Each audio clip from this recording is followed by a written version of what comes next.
push your chair out a little. Fix the house a little. Oops. And can you like scooch in a little bit, please? Please. It's not that easy. I don't need a mic, right? No.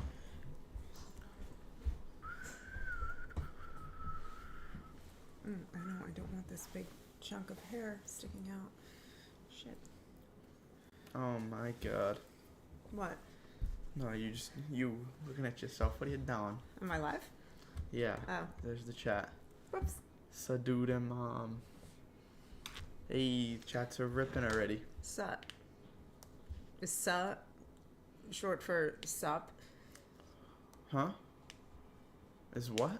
Sup, dude and mom. Says I think it boats means and like hoes. what's up? Right. It used to be sup. S-U-P. What's up, Mateo? You was just watching our vid. Which video? Here. Hey, Let's Mateo, go, Sean. Sean, you didn't have to do that. Thank you, man. Thanks, Sean.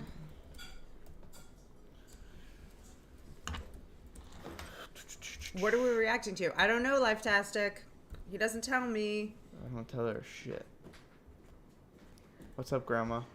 You need little glasses for your eggs. Do we? I got it. Oh. I've got everything.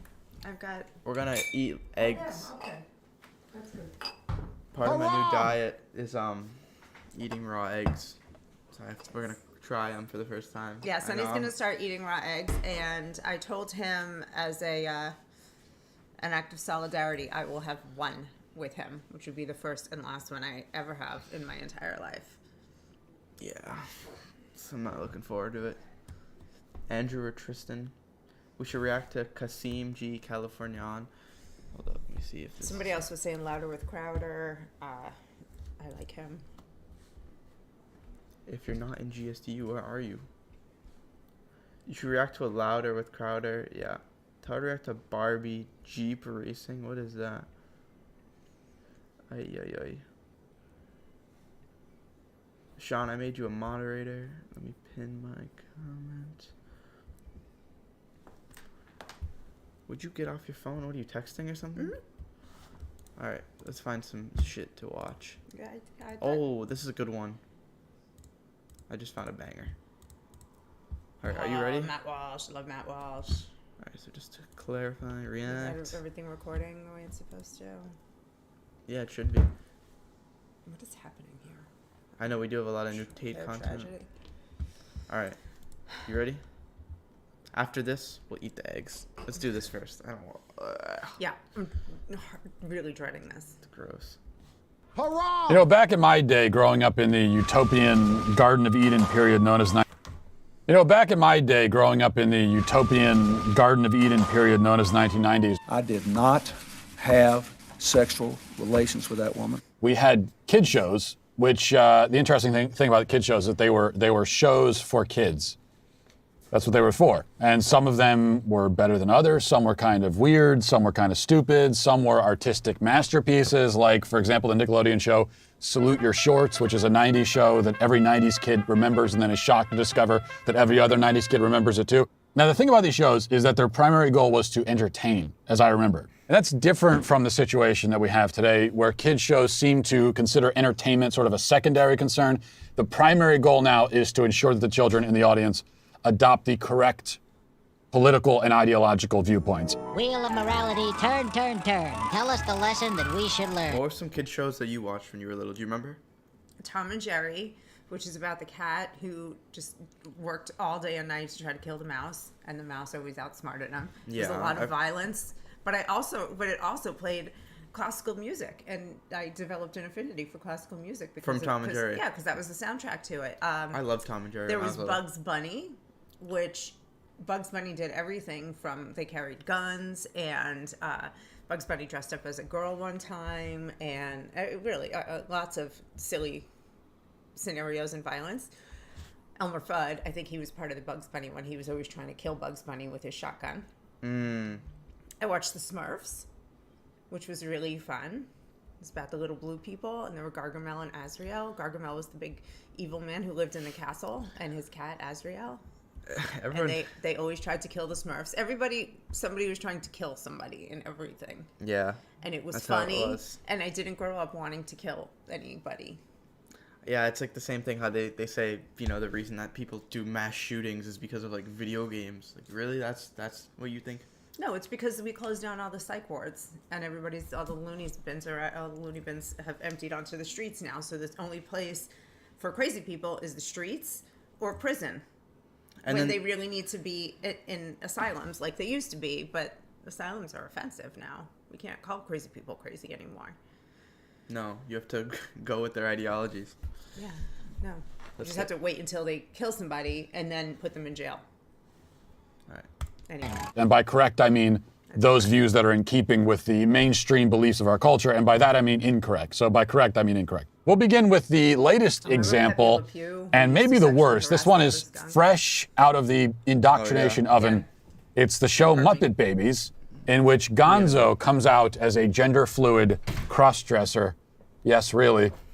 Let's watch. There you are. You missed our royal ball. We met the most amazing princess, but they ran away, and all they left behind was this. Everyone, there's something I need to tell you.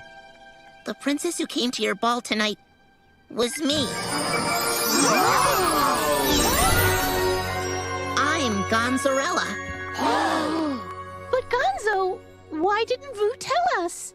Because Bullshit. you all Gonzo is a heterosexual male who's in love with chickens, okay? So now they're trying to make him a they. Nope. It's a lie. What the fuck It's is a lie, this? okay, first of all. Second of all, this is the most absurd thing ever. They're using they pronouns in mainstream programming as if it's mainstream language and a mainstream problem. This is what we need to be teaching the kids and what to worry about. Yes, it's very important. Is that they don't know what they are when they're 5 years old, like when they're the most impressionable age. I They can't can be wait. boys and girls. That won't have any negative effect on them. This Imagine is if gonna be when so I was bad 5, in 20 years. if when I was little I thought that I could be a girl or a they or you know, that definitely doesn't have an effect on kids. Fucking idiots, dude. expected me to look a certain way. I don't want you to be upset with me, but I don't want to do things just because that's the way they've always been done either. I want to be me. Oh, Gonzo, we're sorry. It wasn't. Somebody, can everybody, how hear the haram? I- Because that just came at the most perfect time ever. Oh, that's hilarious. Very nice of us to tell you what to wear to our ball. You're our friend, and we love you any way you are. Yeah, of course we do. Yeah. See, this is why it's so important to have a father in the home. It's clear that Gonzo doesn't have a father in the home to say, hey, take that thing off. You look stupid. Get that thing off of you. Take that ridiculous thing off. You know, some people Right, will 'cause point out... is this Muppet Babies that we're watching? Okay, so yes, so this is Gonzo's childhood, Horrible. and then he did grow up to be a heterosexual male who likes chickens, apparently, because this is the prequel. It's Gonzarella. Would you relax? This is the prequel. It's Prequel. Gonzarella. No, it's not. It's Don't- Gonzo. It's Gonzarella. And I'm calling him that a kid him. shows in the past have had episodes where boys dress as girls, and that's true. But in the past, whether it was a kid show or something for older kids or you know older audiences, something like Mrs. Doubtfire, movie from the 90s, Robin Williams. In the past, this plot point was always played for laughs, right? It was supposed to be funny. The point was that boys look stupid in girls' clothes, and we should laugh about it. Oh, yeah! Well, you know what I think? Who cares what you think? You're a girl now. Now the point is that wearing girls' clothes is great and courageous, and more boys should try it. You know, if you've raised your kids correctly, and they were to watch Muppet What's up? No, not yet. Babies, and they saw that, they would start laughing. Like if my boys watch Muppet Babies, which they won't, but if they did and they saw that, they would just laugh hysterically because they would say that's so silly and ridiculous, which it is. But now it's the goal is quite the opposite of that, which is, among other things, extremely creepy. Next, we have the show Arthur, one that I remember from my childhood as well, the show about a lovable aardvark. Oh, I love Arthur. I think that's what he is, but I could be wrong. He used to be lovable. Anyway, he's lost a bit of his charm now that he's pushing critical race theory. Hey, Arthur. Hey, Buster. God, what the Did you see that video? Yeah, I just watched it. It was awful. I can't believe someone would be hurt like that just because they're black. Racism is so unfair. No one should ever judge someone by the color of their skin. But how could it happen here, in Elwood City, right outside the Sugar Bowl? Buster, it happens everywhere. Oh I my was God. talking to Mrs. McGrady the other day. She said there's a really long history of black people not being treated fairly in this country. It has. They literally tell black kids from when they're little that they're marginalized and that they're like less than white people. They constantly tell them that they're less. It's crazy. Disgusting. It's so disgusting. So when I was growing up, and even when you were growing up, you know what they did? We had a lot of diversity in our entertainment. So they act like there was everything was all white people all the time. Bullshit. Every show I watched had racially, ethnically diverse cast, all of them, and frankly, we just learned by example. These people were just living together nicely, and they didn't have to go constantly harping. So we learned by we watched that, we carried it on, and we were just nice to people. Now, every time a little kid sees somebody, the first thing they do is size them up by their race, and they either have pity on them, which is a fucking insult, to just meet a total stranger and have pity on them. How dare! I don't want your pity. Okay, and if somebody wants you, nobody wants pity except pity party people who want pity. But it's an insult to look at someone and say, I would be embarrassed. Poor thing, they're less than me. I would be embarrassed if I was black and every single time like you go on the media, all they're doing is talking about how you're so marginalized and oppressed and that you're less than white people. Like, that's just weird. Well, I can say it as a woman every time that happens with women, and you're just like, fuck off. I'm just like, ew, stop it already. Stop with and this then you know what's even more conversation. embarrassing is that the LGBTs have taken it like to make it their responsibility to stick up and protect the gay people. So now they have gay flags with like the African American symbol on it. If they put like the Italian flag on that, I'd be like, what the fuck? Like, what is this shit? You know what I mean? And like, not trying to sound crazy, but I know a lot of black people and like, especially like tougher neighborhoods that just like don't support that shit like at all. Yeah. Want no That's part just of the it. reality of it. Sorry to break your hats. To stop. We have to do something. And, okay, let's just say we have to do something. Why on earth? To be anti-racist. Let's say all this is correct, right? And this is a real problem we need to address with kids. Like it's not. And again, some people have accused me of dismissing racism as non-existent. I have never said that, and I do not say that. I know it exists in some people's wicked hearts, but it is not the problem that the mainstream media makes it to be. So now, let's just say, for the sake of the conversation, that it is this big, enormous problem, and it is our biggest national problem. Why are you stressing out 4-year-olds with this shit? You know? Why? Why is the need? Why can't a kid just be a happy-go-lucky kid and live its life? Why does a child If you go back, like, have to lay in bed and go, why do I have to be white? I'm such a devil. Like, what the fuck is that? Why would you do that to little kids? Not only why do I have to be white? Why do I have to be such a devil? Why am I black? Why am I less than white people? Why do people hate me just because I'm black? Yeah. And then these black kids probably go around thinking that they have a target on their back. So every time they see white people, they're like, oh, they definitely don't like me. They're out to get me. It's constantly putting up your guard for something that doesn't even need to be up. It's just weird. It's so fucked up to do to children. It's purposeful divisiveness from when they're little, so that it's engraved in their brains that like the other races are bad. Again, keep us divided. We're easier to control. It is But just. what can we do? I mean, I'm 8. I can't even fry an egg on my own. Yeah, I don't you shouldn't know. be thinking about this.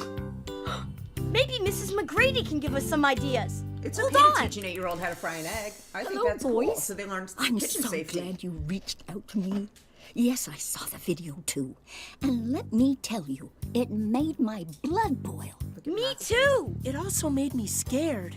I mean, this happened in our neighborhood. It is scary, Buster. But you should know that a lot of grown-ups are fighting racism and working hard to keep us all safe. A lot of grown-ups Fighting are focusing racism. on nothing but racism. That's all they focus on. Is that really like the biggest problem nowadays? Is fucking racism? Is that No. like the biggest problem out of all the shit that you could be worrying about? You have no money. You're out of shape, and you're worried about racism. I went shopping today, and meat is up like 40-50%. The price of meat. That's a bigger problem for everybody than racism. And the thing fact is, that like, people can't afford to feed their families. If there actually was racism, like there was like 60 years ago, yeah, it would be more of a problem than now. But like there isn't as much racism. Like they're They're overinflating it again. Maybe I'm just being naive. I just think that they're overinflating it, making it the biggest problem when it's pretty clearly not. Get the fuck out of here. Why does this keep happening, Mrs. McGrady? Well, racism is like a disease. If you don't treat it, it's just going to get worse. Okay, let me jump in there, Mrs. Grady, if I could. Mrs. McGrady, whatever your name is. Why does it keep happening? Well, for the same reason that unicorns keep shitting on your roof. That is, it's not happening. At all. There have been comparatively few unjustified police shootings of anyone.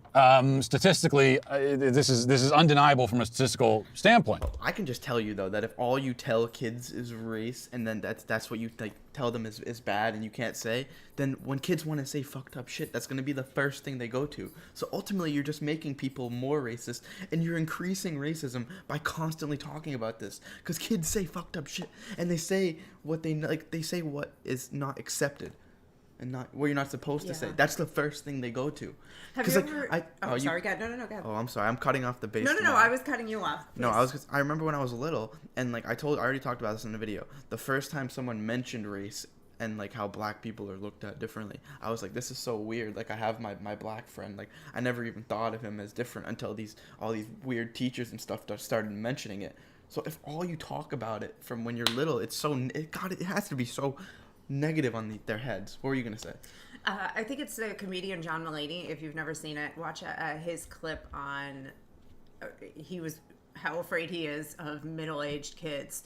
Because the way he explains, he's hilarious. The way he explains it is a middle-aged kid will find the thing about you that you are most insecure about, and they will make fun of you for it. Exactly. And that's the truth. And that's just their nature. Children are exploring good and bad and being, what it feels like to be a jerk and what it feels like to bully and be bullied. And that's just the way it goes, because not everybody grows up in, a perfect household like the Brady Bunch where everything is just happy and people are constantly loving and kind. So let's get real. Let's keep it real. Kids are so the more things now you're pointing out all the things that kids can torture each other for. Okay, great. Yeah, feeding the racism. I just am a fucking broken record. They're doing this on purpose. Because divided and united we stand, divided we fall. That is one of our national mottos. We know it, and it is so true. And they're just really leaning in on the divided we fall part. Yeah. I just want to mention something too. We have 260 people watching right now. That's so cool. I remember when I used to stream Fortnite, I'd be ecstatic if I had 10 people in my chat. Aww. And I remember seeing the Twitch partner program being 75 viewer requirement, and I was like, wow, if you hit that, you made it. And it's the second stream, and we're at 260. Thank you, guys. This is fun. Yeah, that's crazy. We appreciate you all so much. That's so dope. All right, let's keep watching this, because and almost none of them have any connection to racism.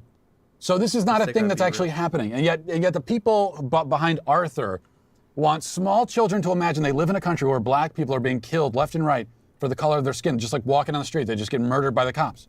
You really think someone would do that? Just go on the internet and tell lies? And by the way, side note, what does race even exist in the Arthur universe? You can't just invent a holiday, Arthur.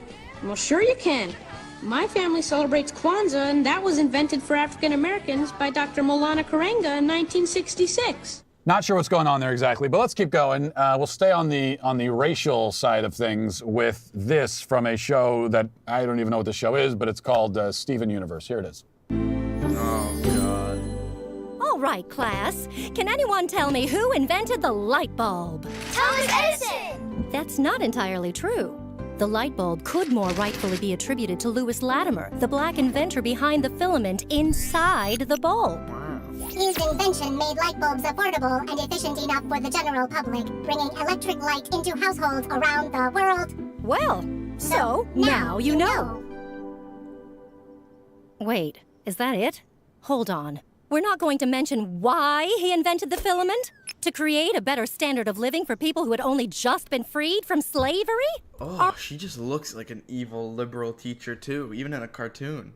Just the pink hair and so we gotta roll slavery into science. Instead of teaching these children the science behind the filament, she's just gonna go on some kind of a race social tirade. These bozos, all they want you talking about is race. They don't want to teach you anything real. It's I'd also like to back up for 1 second and just make it clear to everybody. This looks like it's a Cartoon Network show. I've never seen it before. Arthur. Haram. Arthur and is a public television cartoon.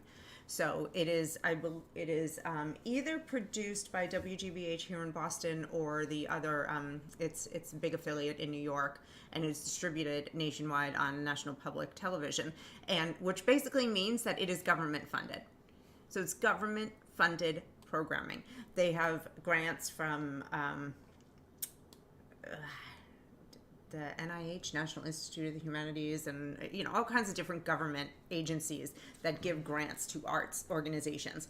And WGBH is the largest public television station that produces shows like this.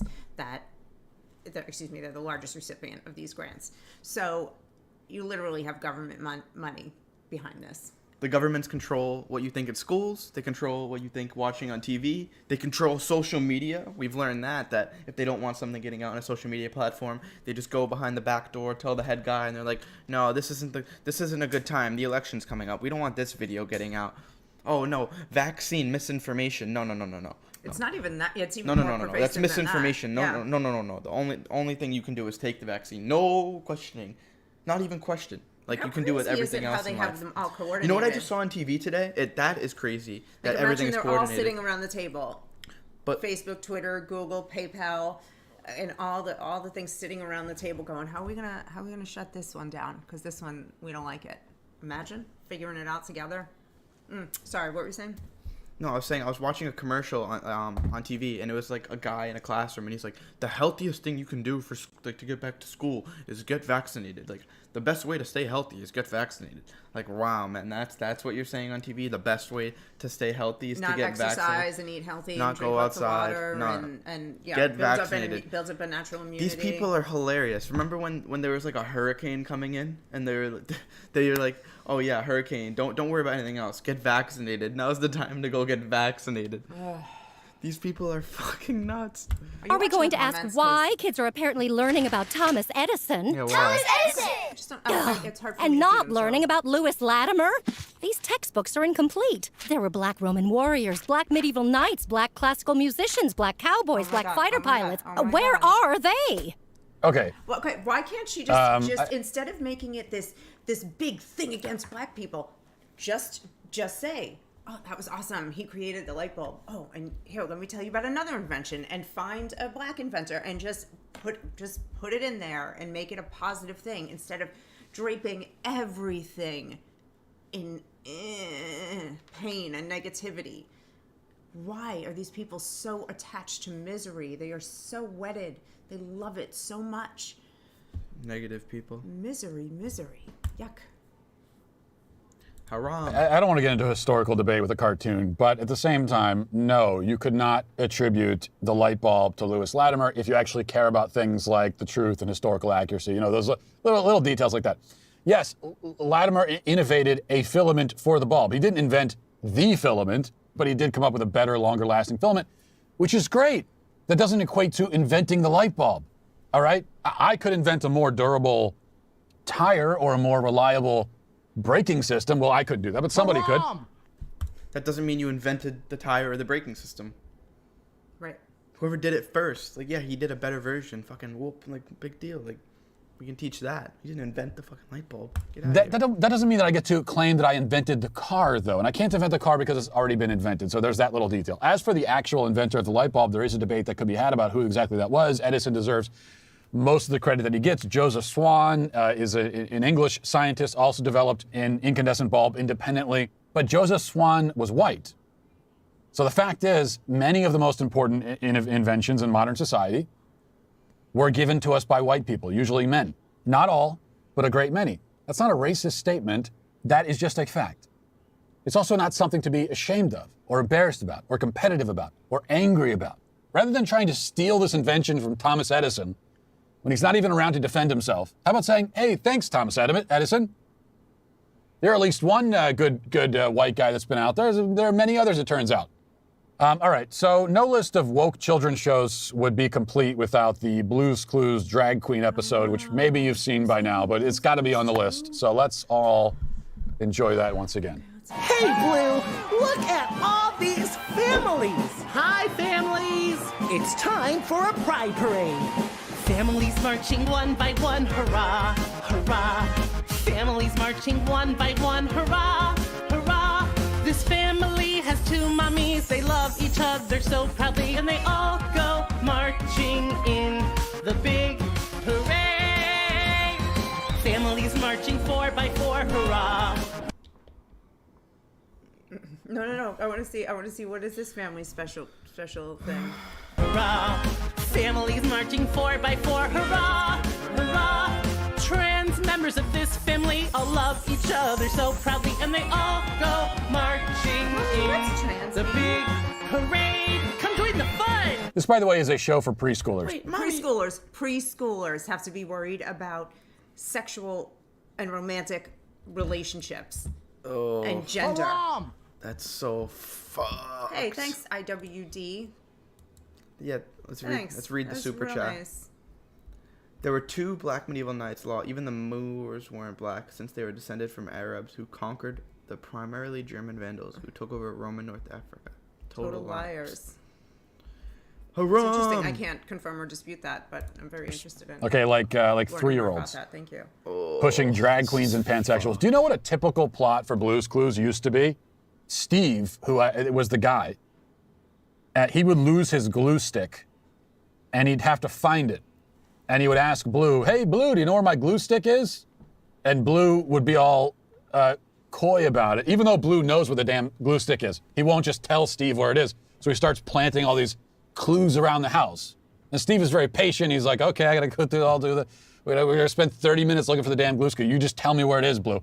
But he doesn't do that. He actually goes, and so that's the whole episode. Is just Steve trying to find his glue stick, and at the end he finds it, and that's the end of the show. That was a kid's show, and now we have a 4-year-old. I remember we watched an old episode of SpongeBob like a month ago at my friend's house, and I was like, wow, this used to be kind of funny. Like, just stupid jokes the whole time, nothing too serious, no political agenda. You know how when I was little, you didn't want me watching like those kinds of kids shows? Well, was there a reason behind that? that? No, there was one. I wish I could remember the exact example, but we can dig it up sometime and find it. But you used to Sonny loved Thomas the Train. So we had every piece of Thomas merchandise you could ever imagine in the house, and he played with them all the time. And we also had a lot of the DVDs. And at one point, and I just used to put them on, and I was, doing stuff around the house, and you were watching them. And one time I came in and I sat down and I watched one with them, and I heard them just spouting this Marxist communist bullshit. Like what? Like, I can't remember. That's why I just started with saying I can remember. I will find it and I will share it with you all. And I said, I can't believe that they're teaching kids this. So this isn't brand new, but this has now gone off the rails. And I will find it, and we will we'll share it, because I at that point turned it off. I was like, we're not watching Thomas anymore. We just stopped watching it, and we started watching normal things where you were taught manners and kindness and little funny games like, oh my god, the glue stick's missing, ha ha ha, oh my god, will I ever find it? That was enough for your 3-year-old mind. It's more than enough. What exactly is like a Marxist organization? Like, I kind of have an understanding, but I need to do more research.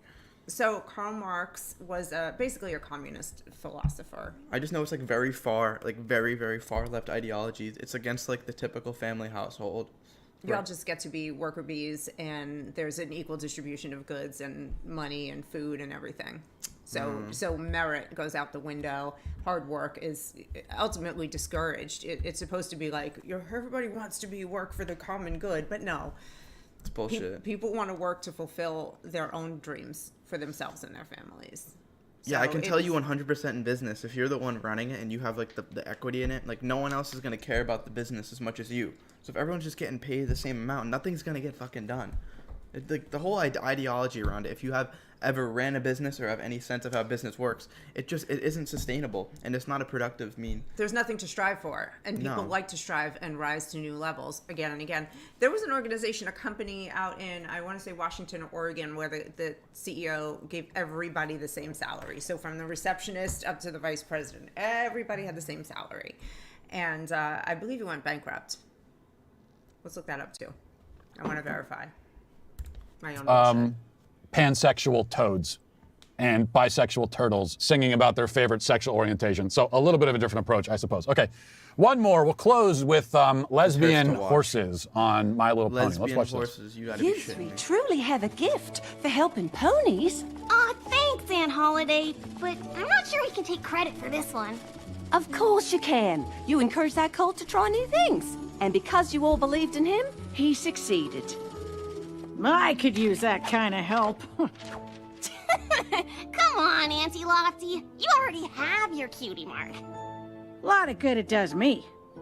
I can't decide what theme to give this quilt. I've run out of inspiration. How about apples, puppies, kites, or cotton candy, or ballet? What about a Wonderbolt quilt?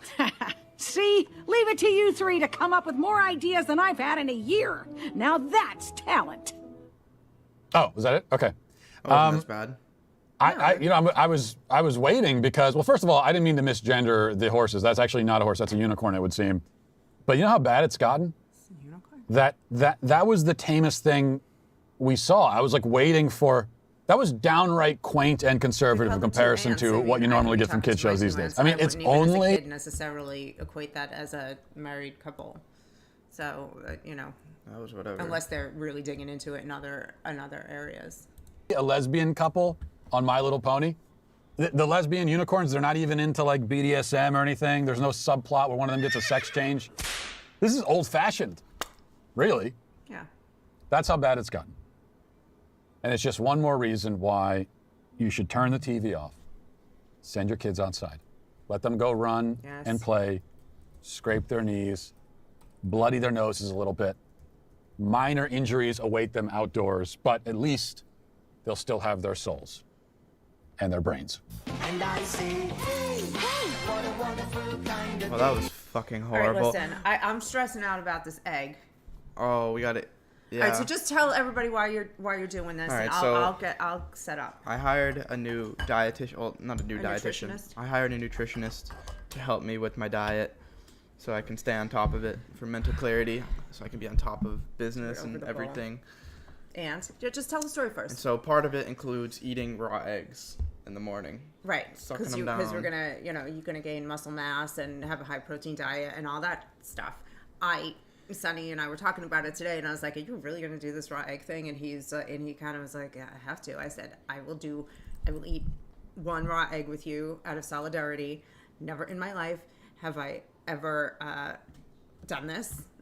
I remember watching it on Rocky. Rocky is my favorite movie of all time. Okay, and on Rocky, he does it in the morning. He eats I think he has 6 eggs. He cracks them all into a glass and drinks them all before he goes jogging, and it just looks like the most disgusting, awful thing ever. So we're gonna do this right now. We're gonna eat an egg. I don't. How do you crack this? It's bad enough to do it. Just on the side of the bowl? No, I don't want to make a mess. You're already making a mess. Move the microphone. I'm just. You guys are all just beta. No, this is gross. This is bad enough to do this at all. Never mind do it in public on TV, so that if I spit it out, all you're gonna see it.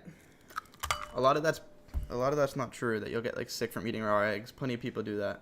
Yeah, it's fine. Bob Diddy Jones also likes Rocky. Yep. Shout out Oscar for making me do this shit. Iron Mind. It's just an egg. A bunch of people do it. Who cares? I eat eggs every day. If I eat eggs every day, what is it? A little uncooked. It's just a little poop. We just got to get it all down at once. This is no splitting this into shots like a shot of rough tequila or something. Oof, that is crazy looking, G. How are people clicking off now? You guys are weird.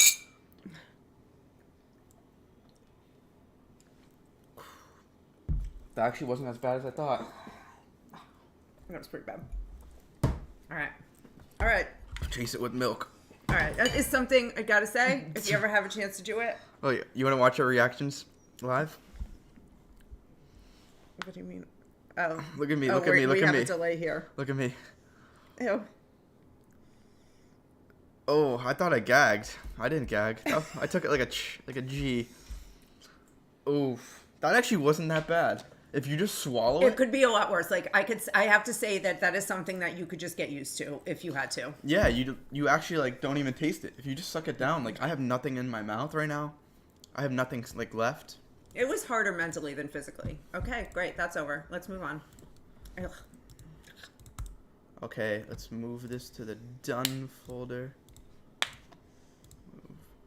All right. Do you guys have any suggestions of what you want to see us watch? I'm about to just pull something up if I don't get anything. Oh, Alex Jones' wildest takes. Do you want to do that, Mom? Yeah, sure. I don't know an awful lot about him, so this is all going to be out of context, and all my opinions are going to be, uninformed. But let's go. All right. So Alex Jones is getting canceled and friggin' ridiculed big time right now for his comments that he made about Sandy Hook right now, and I'm pretty against what they're doing to Alex Jones because you can't even find a video of him fully speaking without it being cut up into 20 different edits. Even if you look at a CNN edit. No, he's not on Rumble. They wouldn't even probably let him on Rumble. No. Well, no, Rumble of course would, they'll but let him on Rumble. He's so canceled, it's absurd. You can't find him anywhere. Look at this real quick.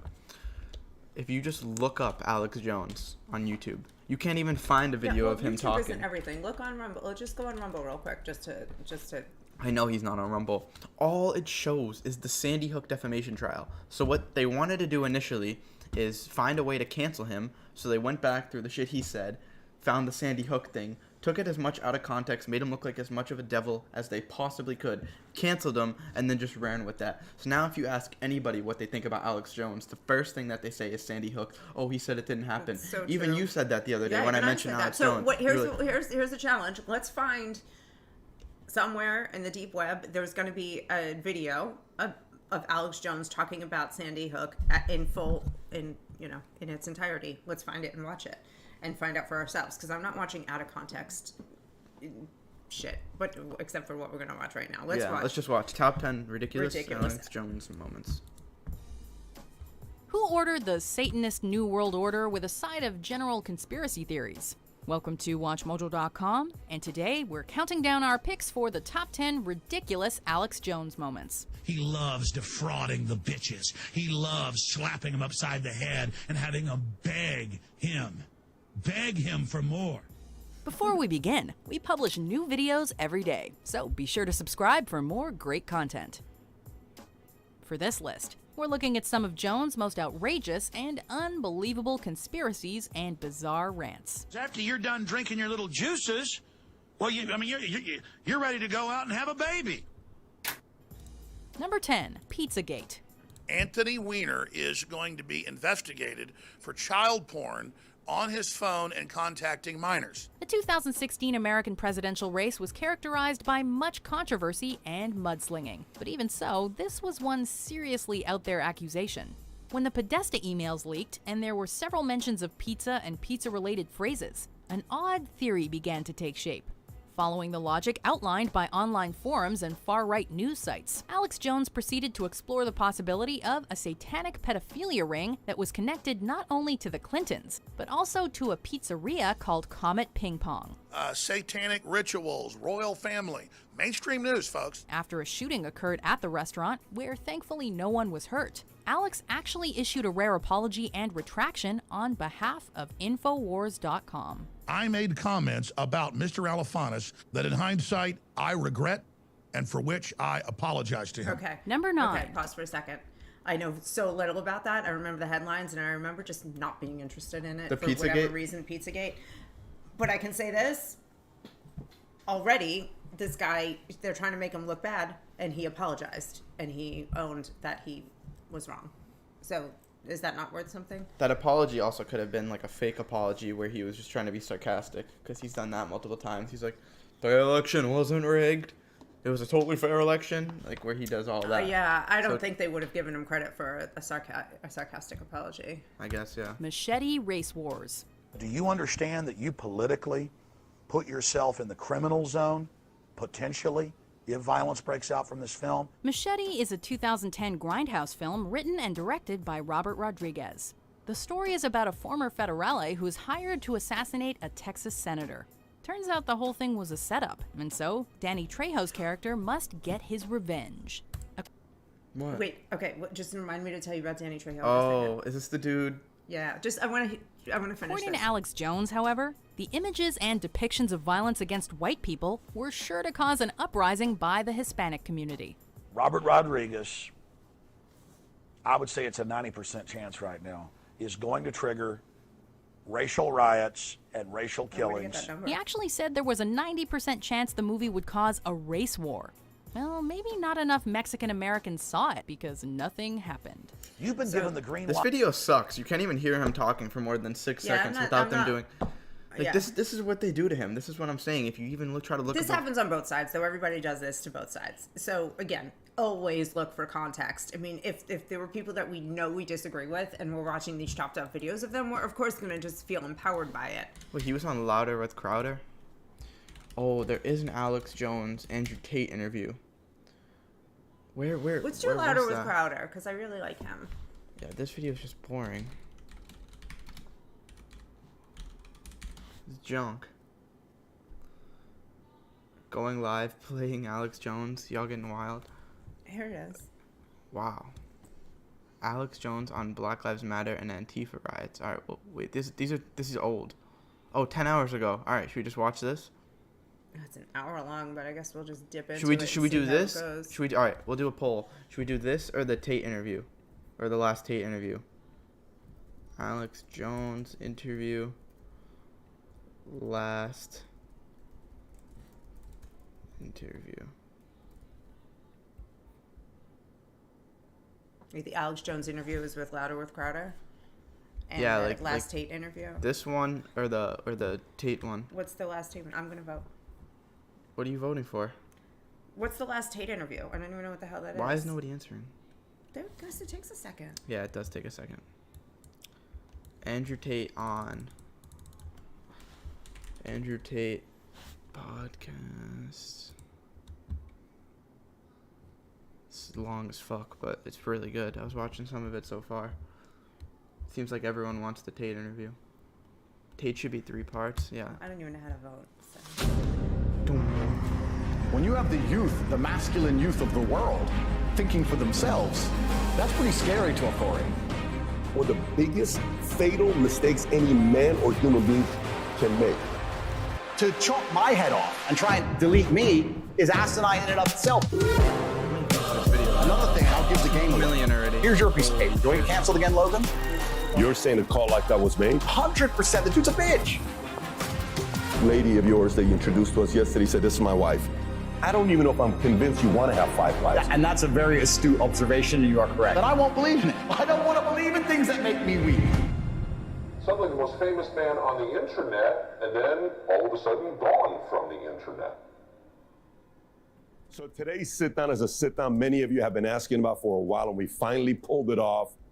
There's been no conversations of what we can't talk about. He said nothing's off limits. We're talking everything and anything. However he chooses to answer, obviously it's going to be on him. Today's guest is Andrew Tate.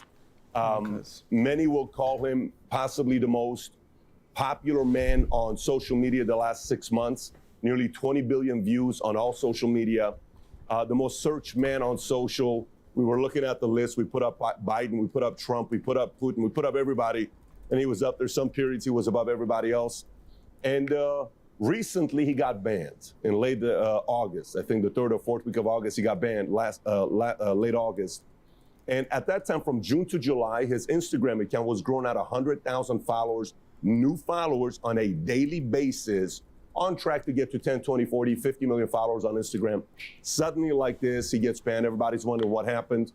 Some had positive thoughts about it. Some didn't have positive thoughts about it. We'll get into that as well. But Tate, appreciate you for making the time in. It's good to be spending these few hours with you. Absolutely. I'm glad to be here, guys. Thank you very much for having me. So let's get right into it. So this banning happens, and we've had a lot of different people in the past get banned. I'll read some of the people on why they got banned. Sure. And I think the first question we want to get into is what everybody wants to know. No one still knows. Everything is pure speculation. Trump got banned on all social because of the insurrection. Yep. Alex Jones promoting and inciting violence, whether it's Sandy Hook, whether it's Pizzagate. Eventually, they just said, we got to kind of cut this off. Yep. Milo Yiannopoulos got banned in 2016 from Twitter for inciting harassment of SNL and Ghostbuster star Leslie Jones. Louis Farrakhan was banned for anti-Semitism comments spreading hate. Yep. Rob Kardashian was banned in 2017 for a revenge porn picture of his ex-girlfriend, Blac Chyna. Kanye West was banned temporarily for repeated posts that threatened both Kim and Pete Davidson. Yep. Rihanna got banned because they called it inciting horniness, believe it or not. That's what it was called. And for posting a topless photo of herself, then she later on came back on. Rose McGowan got banned in 2017 off Twitter for calling out Ben Affleck for his business relationship with Harvey Weinstein, and that lasted 12 hours. Chelsea Handler in 2014 for posting a nude picture. Many were upset when she did that, but she did post it. Marjorie Taylor Greene got banned in 2022 for repeated tweets in which she shared false and dangerous info about COVID-19. Oh, false and dangerous. That's what they called it. And Sorry to interrupt, but yeah, so that's dangerous. very interesting. And then PewDiePie was banned from Twitter for making a joke about ISIS. Okay. So why did Andrew Tate get banned? They did not tell me. They did not send me an email, no correspondence. I certainly didn't break terms of service. I guess that's why they couldn't send me an email and explain why. Nobody told me, whether it was YouTube that banned me or Meta that banned me. They banned me instantly and forever without any kind of correspondence. They've not told me why. They've not told anyone what I did.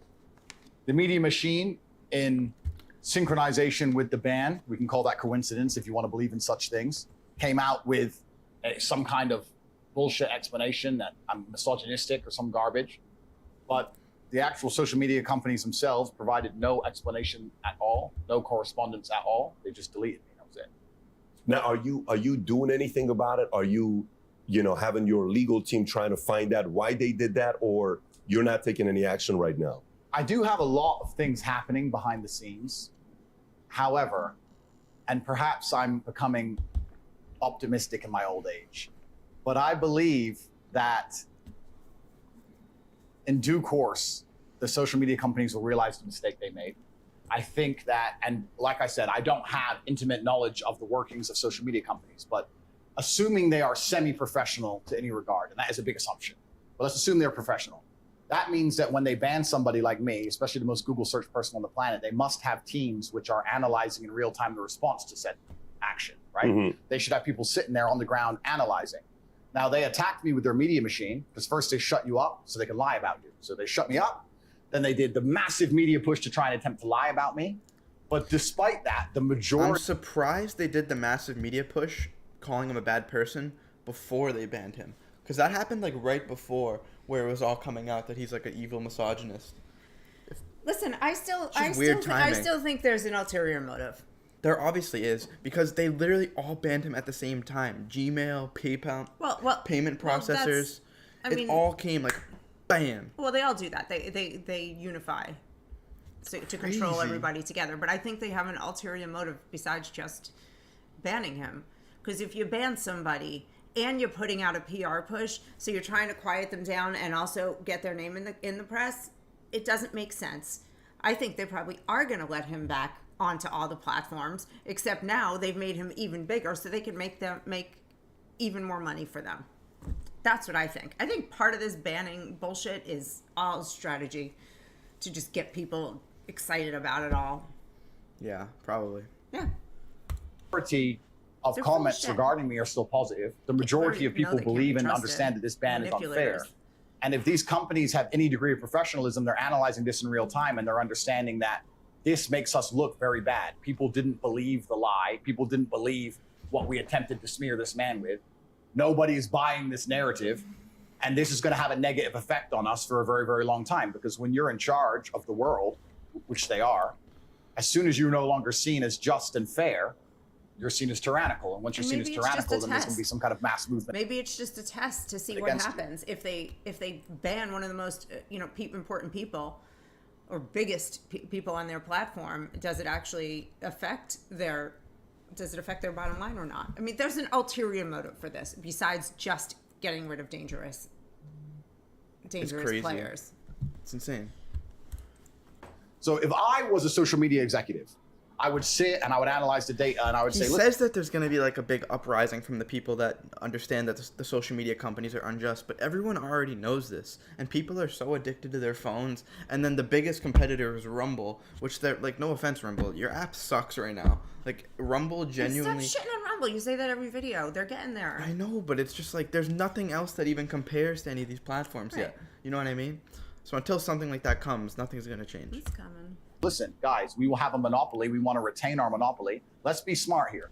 Being known as tyrannical amongst the public consciousness across the entire planet is going to make it very difficult for us to hold our monopoly for a longer period of time, as opposed to being seen to be fair. Even if we're biased, we must be seen as fair. Sure. As soon as we're seen as tyrannical, that's when the revolution. Look at Ceausescu. As soon as you're a tyrant, that's when everyone hits the streets. Yep. So I think that if they have any kind of serious data monitoring, and if they have any kind of serious business professionalism, they are now talking in dark rooms, understanding that this has played out very badly for them. And if they intend on keeping their monopoly into the future, that they need to change something. Maybe I'm being optimistic, but we will Who see. was the first one to take you off? Meta. Meta was first. So Meta. Facebook, Instagram. Facebook, Insta, bam. Okay. And then it was a domino effect. Yeah, so Meta took me down. So it's quite interesting, actually. I had a YouTube channel for a while. It was never so large. I had 738,000 subscribers. It took me a long time to build it up. I got a strike on YouTube, which prevented me from posting. It's got a strike, no big deal. The next day, Meta took me down, deleted my Facebook and my Instagram. The press came out at exactly the same time in sync, saying that I'm a misogynistic, dangerous person, that I'm harmful, that I am the reason that the world is not a perfect place, world hunger, you name it, all my fault. Attacked me across all of this, and I thought, okay, let me film a message that I can get out on my YouTube, my final message, which I don't know if you guys have seen. I ended up putting on freetopg.com. Let me film my final message explaining how this is unfair and unjust. We filmed it, we produced it, we got it all edited within 12 hours, head to toe ready to go, but we couldn't post it because of the YouTube strike. So we're waiting for the YouTube strike to expire. A few hours before the YouTube strike expires, guess what happened? They banned me from YouTube. Then they banned me from Discord. Then they banned me from Airbnb. They banned me from Stripe. Airbnb was the funniest one. They're like, we don't want you using our fucking Airbnbs anymore. Like, what does that do? These people are fucking nuts. I can't even remember. Airbnb? It was just emails from coming in Airbnb? faster than you could believe. Ban, breaking ban, rules. ban, ban, ban. So The what's Matrix- just the socials? Oh, no, the Matrix presses a button, my friend. Yeah. And every app on your phone stops working. Uber. You Uber? name it. Uber. Stop. You name it. Wait, you can't use Uber? Well, I can use Uber. You just start a new account, right? But yeah. Oh, sorry, Uber. Catch me. But When your main account on Uber was taken. they take everything. Everything. Coordinated effort all at once. Coordinated effort all at once. Every single one of them just goes no. Delete, delete, delete, delete, delete, and they come at you and they come at you with everything. Banking, Who are these people that think that they just have this much power? Because there's somebody at every company that's probably assigned to this panel of, you know, kind of like that truth czar, or the morality czars at each one of these companies. And they just sit there all day and decide when it's big enough that we all have to coordinate and ruin this person like they did to Donald Trump. There's like a couple of options. It's either like all the top people coordinate and they recognize that this guy's dangerous, or there's some entity above all of those companies that tells them what they have to do, and they're like, no, this guy's cut off from everything. Banning him from Uber? That's the stupidest shit I've ever heard. What are you gonna do? Did you not just think he'd make a new account? Yeah, because what is he gonna go do? Does he like even use Uber? Get in an Uber and like snap the driver's neck or something? He probably has a personal driver. Like, he's not even gonna use Uber. And banks, UK-based banks as well. I'm High sure he Street has Uber accounts for banks. his people. I can name Santander, HSBC, Barclays, etc. all at the same time. banks. Oh no, sorry, to change. We've decided because blah blah, some bullshit, some letter, close your accounts. So they take all your banking, they take your payment processing, they take all your social media presence, they take your Discord, they take your Skype, they take all your accounts, your ability to communicate with people, and then they lie about you in the press. And they leave you there. they leave you there to suffer. They attempt to harm you can understand the social component. All right, these guys are probably all working in unison. Yeah. But when you hear payment processors, banks, apps like Uber, how are you processing that? No, I mean, that's why he has to do something about it. Because, you know, for me, there's plenty of great lawyers. Did you hear about what happened with Alex Berenson lately? Alex Berenson? Alex. Berenson. Berenson. The writer? Alex Berenson, I think he's I heard he sued Twitter or something. I don't know. He sued Twitter? Yeah. Did you follow the story? I don't know the exact story, no. So he was on Joe Rogan. If you've not seen it, I highly recommend you watch this. So he is saying things about Twitter. Matter of fact, the tweet that got him in trouble, got him his 5th strike, was the following tweet. We can put this up there because I'm just reading what he said. This is a tweet he put out that he said, it doesn't stop infection or transmission. Don't think of it as a vaccine. Think of it as, at best, a therapeutic with a limited window of efficacy and terrible side effects profile that must be dosed in advance of illness, and we want to mandate it. Insanity. That's his tweet. Wow, that was so he gets banned. Makes a lot of sense to me. In December of last year, which was 6 months after when Biden said, wait, what was that guy's name? Anybody who allows debate of vaccine. Yeah, I listened to the Joe Rogan podcast with him. Insane. And I highly recommend anyone here watches check that out. It's nuts. Just back up a second. Back up? Just 10 seconds. Not just 10 of it. Just do the little click so it's only. Mandated? Insanity. That's his tweet. So he gets banned. Makes a lot of sense to me. In December of last year, which was 6 months after when Biden said, anybody who allows debate of vaccine should be banned or shouldn't be allowed, meaning there shouldn't be any of that. So Biden, So 6 I didn't months hear after that, but he gets that's banned. really shocking. In That April, the a judge in president, if that's true, California, that the president of the United States that says that debate should be banned. No, that whoever is having this debate on the side that he doesn't want them to should be banned. That open discourse is, isn't okay here in America.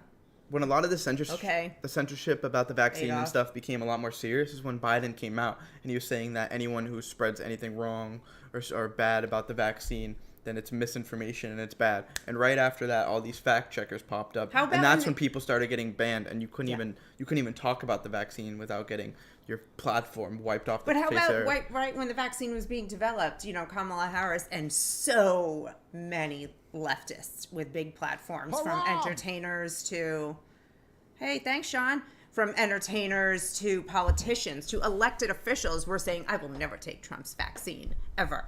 And then right down the road, they're shoving it down our throats and mandating it and firing people. Why do you think the transportation system and shipping and supplies are all screwed up around the world? Because they tried to mandate it, and a lot of people said, you know what? Shove it. I'm out.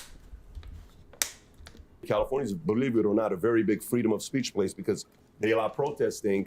A judge that was appointed by Bill Clinton comes in and says, I'm allowing this to go through because typically Section 230 that is in place in 1998 was to protect social media sites and many of these online sites that if you offend your ex-wife or if you offend your brother, it has nothing to do with Facebook. So they kind of protected themselves. But Alex was able to go all the way because of this court judge that was appointed by Clinton, not Obama or Trump, but by Clinton. He goes in, eventually he says, you get to have two people from Twitter to come to court to defend themselves. So he could have gone to Jack Dorsey. Long story short, they finally lifted it. He is on Twitter and he's posting heavily, talking about the fact the reason why he got banned is because the government didn't want him on inciting what he was inciting. So another pure example where there's literally hard paper evidence that the government came in and told them to ban him.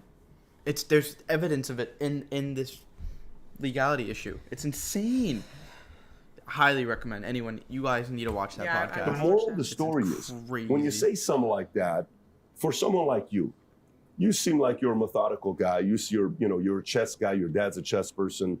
5-time United Armed Force champion, 5 times, 6 times Indiana State. You were playing at 5 years old against 16-year-olds. You don't play chess without being strategic, thinking about your next few moves. Correct. So if you don't do anything and bring lawyers in, to the market, I've interviewed a lot of people who are in the mob. To the market, it sounds like they're right. Absolutely. But if you do and you defend yourself, you're not only doing it for yourself, but you're also doing it for others who maybe don't have your kind of resources to say, correct, hey, this guy's willing to stand up. He kind of helped change the law for me. Correct. Because the one case, it was the Sikhs against Facebook. That's the case that helped them out. India, years ago, didn't like this Facebook group that had Sikhs. It was a Sikh Facebook page. So India told Facebook to take them off. Facebook took them off. Then Sikhs sued Facebook. That became the precedence. Nice. So somebody like you can potentially set a new one against Section 230. Absolutely. I certainly have legal options being explored. And I don't want to say too much on the podcast, but legal options are certainly being explored. We'll see how things progress across the next few weeks. But I have a very strong suspicion I will end up back on the media platforms, or they will offer them back to me.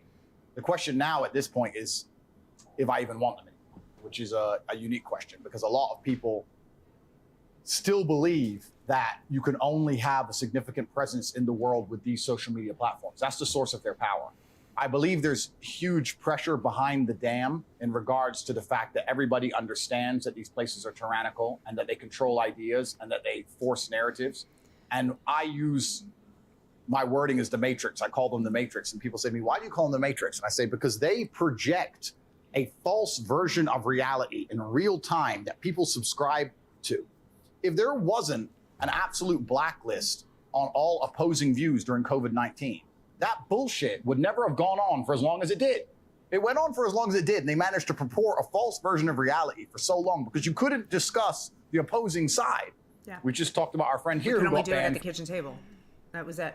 And we risked losing our jobs. We risked losing our family and friends.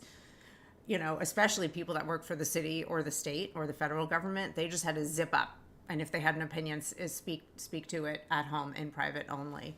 I want to kind of get your thoughts on something that he said before he got back into COVID there. That he said a lot of people think that, you know, he doesn't know if he wants to be back on these platforms. And he says a lot of people think that that's the only way to get your voice out. But unless there's a massive cultural shift on this planet, how are people really going to get out there without these things in the short term future? I'm curious to see if anybody has any thoughts on this, because this is the first time You really I'm can't. thinking about it. Even the reason that Tate is still staying relevant is because of these platforms. It's just that he doesn't have his own platform. It's other people posting his stuff. You know? Right. So even if he doesn't go back, Tate is still going to be on these platforms unless they just wipe his face off of it.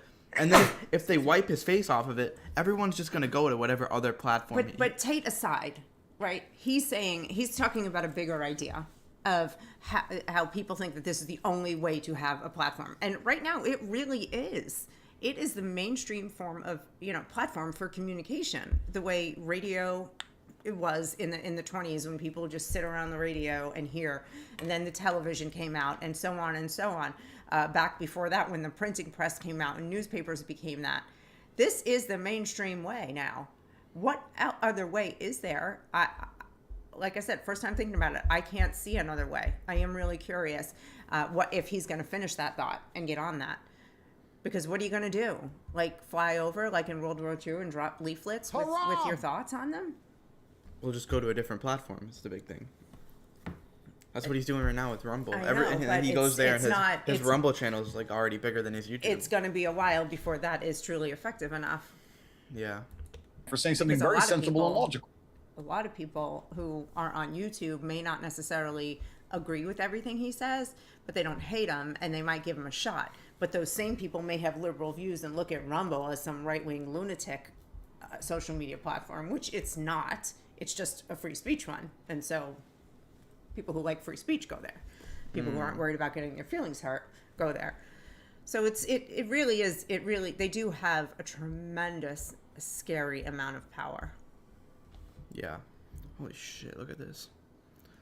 What is all that? It's Discord invites. It's crazy. Cool. So when you get huge media companies that can literally alter in reality in real time by deleting the other side of an argument, they're creating a matrix, is what I like to call it. So I call them the source of the matrix. So people understand this, and there's huge pressure behind the dam, but the problem is people say, well, what's the alternative? And I think if someone could pave the way and put a crack in the dam by maintaining massive relevancy despite of a ban, and still having a social media platform and presence which is respected on other platforms, I think it's going to do them significant damage. I think the pressure and the crack together is going to create something. Right, so that's his answer. Already exactly what you said. Just other platforms. It's crazy because even when I reached out to Tate and he I told him about when YouTube struck down half of my videos, and I reached out to him and he told me his suggestion is to move to Rumble but keep promoting your content on these other platforms, because at the end of the day there just isn't a way for you to get big right now. And that's why, even as much as I'm not happy about having to stay on YouTube, I wish there was a free speech platform where I wasn't worried about it. It's what you have to do. There's no alternative, at the moment. No one's growing on Rumble. I only had 738,000 subscribers on my YouTube after 5 years of work. Post-ban, I moved to Rumble, which is a YouTube competitor. Stock price has gone up 36%, and I'm at 500,000 subscribers in 2 weeks. So I'm about to surpass the size of my YouTube channel within a month. YouTube stock's down, Rumble stock's massively up. So all in all, there's other avenues, but we'll see. I certainly agree with you that what they've done to me is massively unfair. They know it's unfair. I think the reason they didn't send me an email or any confirmation of what I did wrong is because they knew they were going to end up in court, and they didn't want to be tied down to their reason. They want to stay fluid and try and make up a reason on the day. Yeah. I've heard from very reliable sources that their terms of service have changed significantly post my ban. They've made up new reasons. Post ban, they've made up a bunch of new shit. Shocking. So it's going to be interesting, but certainly, yeah, there has to be legal ramifications for what they've done. I don't take it personally, but I do take it professionally. And you're right, they were wrong. I have no reason to be banned. My Instagram is just cars. Like, it's just cars and a little bit of flexing. There's no politics. Poetry. There's not even any points of view. I had no strikes. He legit nothing. make poems it's just a hit piece for his so captions. If there were betting odds, like if we did a poll, why do you think Andrew Tate was camera. banned from all the social media platforms? And it was misogyny, right? You know, COVID stuff, against the government, against system. If you were a betting man, where would you kind of place the odds? Oh, I already know. Everybody already knows I was banned because I talked against the system, against the Matrix. They Just know the that's system why. in general. The system in general, yeah. I mean, someone compared me to Socrates, which is a compliment, but he was vilified. He ended up poisoning himself in Athens, and the charge against him was corrupting the youth. If you read about his poisoning and his arrest, they said he was corrupting the youth, but he wasn't corrupting them. He was inspiring them to challenge authority. He was inspiring them to think for themselves. When they were told something, instead of blindly complying, he said, look, analyze who these people are who are telling you to do X. And I even had a tweet I put out on my, I've been banned on Twitter forever. So I've been through 20 Twitter bans. I come back as undercover, whatever. But I've been saying I said if you have a point of view that you are very strong in your adherence to, if you truly believe something, you need to sit and analyze whether it's your own personal experience that makes you believe something, or if someone else has convinced you of this. And if they have, you need to then once again analyze that point of view and analyze who these people are and what they want from you. Do they truly want the best of you? If the news convinces you of something to the point where you're going to argue with your own family members at a dinner table, does the news really care about you more than your family? This is a genuine question. You need to analyze every belief you hold, where it came from, and then analyze what their intentions are. Wow, and I just said that in a video a few videos ago before I even heard him say that. I said the same exact thing, that every single thing that you hear from media or online, that there's an agenda behind it, and that my agenda for making YouTube videos and stuff is to build up a following, monetize it, start my university to teach people. I literally just said this. My agenda isn't malintentioned, you know? You can't sit behind me when the camera's over here, kid, because if I got to talk to you, then they're seeing the back of my head, you know what I'm saying? Okay. Look at something like COVID, for example. It's an easy one. And you look at all the bullshit they were saying, and you sit here and go, wait, these people don't care about me. Well, we're sitting in If I front had of a dollhouse diabetes at or grandma's. I needed insulin, or if I had cancer, or if I got in a car crash, anything, they'd be hitting me with medical bills I could never possibly afford. They'd let me die. But they are insisting I take this shot for free, on repeat. This doesn't make sense. And when you encourage people to think for themselves, especially the youth, that's what Socrates got accused of. He's corrupting the youth. And to be honest with you, a huge portion of my fan base were 18 to 23, 24-year-old males.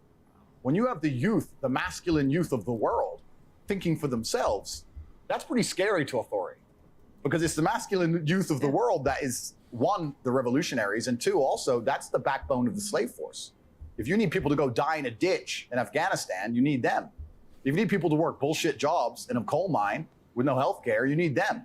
If you need people to blindly comply to bullshit, you need them more than anybody, more than you need the feminists and the fucking liberals. You need the real men to go out there and comply with the bullshit, to live a shitty existence, to purport and prop up a system. The warrior class. The warrior class, right? And if enough of these men stand in one place and say this is enough, that's when a revolution happens. So this is the most dangerous group of the demographic that the Matrix and the people are trying to control, and they have to have a narrative over, and that's why they're trying to weaken them in every regard. And when I'm sitting there saying, don't listen to the bullshit, become physically strong, think for yourself, prioritize your brotherhood above what the fucking Matrix is telling you, do not blindly comply, resist the slave mind, all these things I'm saying. They just sat there one day and said, wait, the most popular... Even simpletons can get these basic tenets and accept these basic philosophies of, align yourself with the best possible people you can and take care of yourself physically, have physical strength, learn as much as you can that you are capable of. Most human beings are not going to be a chess master like his father was. It's not going to happen. They don't have the intellect for that. And that's fine. But we can all reach to our own personal best on a daily basis. And even simpletons can do that. And if he got that deep into the matrix where he could pull out those people, could you even imagine how powerful the people of the world would be, and how scary that would be for the few that are in power controlling us? It's horrible for them. It makes total sense that they'd ban them. It makes total sense. It's completely against what they need to get out there. Montana boy here. Angelo. We as men are still masculine. We follow no rules. Big sky country. Indian the Cowboys. I think the rest of the country forgets that the state exists. I love the content. You have a great mom. Aw, thank you. Thanks. Angelo, we're coming to visit. Popular person on the planet is saying, don't listen to our bullshit. It'll be like my cousin Vinny, but we're coming. Yeah, so I don't think I have an issue with somebody coming after my name, saying whatever they want to say. It's going to happen. That's a part of the game. The bigger you get, the louder you get. That's whether it's in business, milk is pretty theology, church, military, social media. You're going to have that happen, and Hollywood's going to happen to you. The concern is when we can't have debate. Right. There's nothing more powerful than you and I having a debate. Vaccine. In our family, we sat down, we had the conversation about vaccine. My dad's a conservative, 80 years old. He says, I'm going to take the vaccine, and I'm going to take the second shot, and I'm going to take a booster, and I'm going to take another booster. He went through all the boosters, right? And he says, but I'm doing it because of my age. I'm like, go for it. And hey, my nanny, I'm going to do this. I'm taking this. Go for it. We had a conversation, and then we made a decision what people wanted to do. Nothing wrong with that, but to not allow that discourse to take place is a challenge. To be fair, I went on there and I asked our research team, I said, guys, tell me everything Tate said that's pissed people off. Okay, I want to read some of this stuff. Sure. And, some of it's rubbed some people the wrong way and some of it's offended certain people, but these are some of the things that you've said in the past before. You said, it's been proven that the smartest people in the world are men. Okay? Correct. I think you had that with Barstool Sports, and then they came out with the Portnoy and the highest IQ, and then later on, it was... Grandma, come here for a second. You want to say hi? Everyone would love to see you. Just wave. She's not. She's in casual clothing. Oh wait. Just come say hi, Grandma. Do you guys want to see the base, Grandma? Put your sweater on. Make yourself look nice. Right here, back here, fix back here. Yeah, there you go. Here, you want to come around this way? She wasn't planning on being on the air. It's cleaning.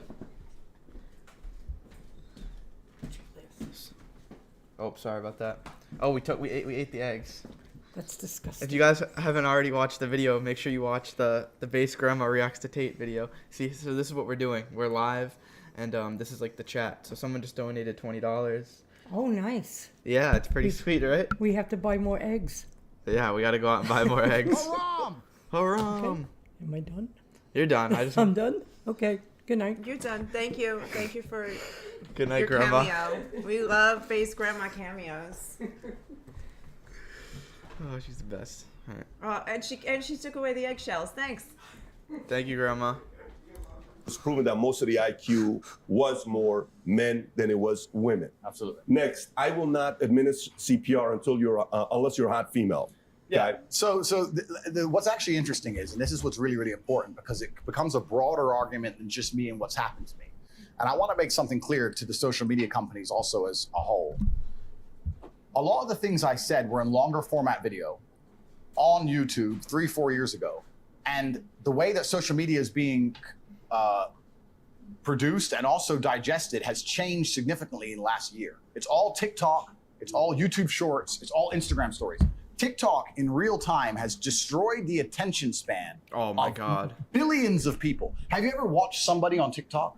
How long? If you guys haven't already, you have to delete TikTok. I've deleted Instagram, Snapchat first. Snapchat's a complete waste of time. If you're still sending pictures of your fucking face to people online, you need to get a grip on reality, and you are killing time. You know what people do is they go and they take a picture and then they send someone a picture, and then they open their picture of someone's face, and then they do this to hundreds of people every single day. It's the biggest waste of time. If you're doing that, you need to delete it. I have fallen victim to TikTok. As you know, like puppy, that's puppy Snapchat, videos. I get sucked in to puppy videos.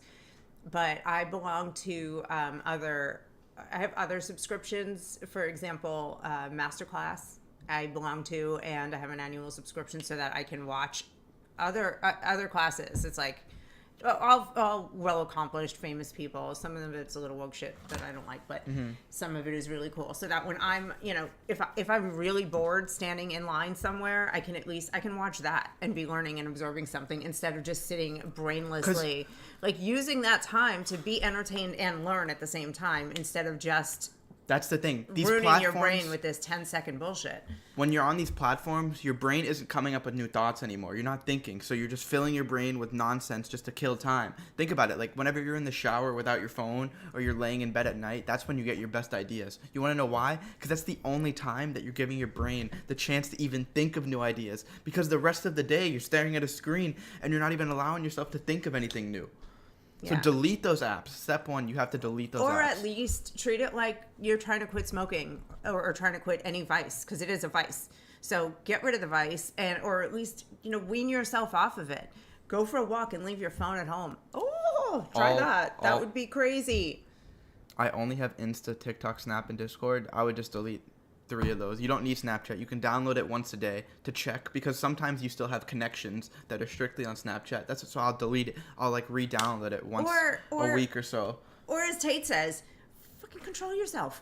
Control yourself. Leave it on your phone and set it once a day. Set a reminder. But Mom, you don't understand. People like even my brain was like completely wired. I do understand, because I live on the same planet as you, and it's happened to me too. And but Tate turns around and how he says even about just everything you do. Control your mind. Control what you put in your mouth. Control who you talk to. You like fucking nacho cheese that much? Right. They said that whole thing about you like nacho cheese more than you want to like be alive to watch your children grow up. Are you kidding me? Control yourself. So, and I'm speaking as much to myself as I am to everybody listening, and I hope that that's helpful. But that either if you can't control yourself, ditch it. Get rid of it.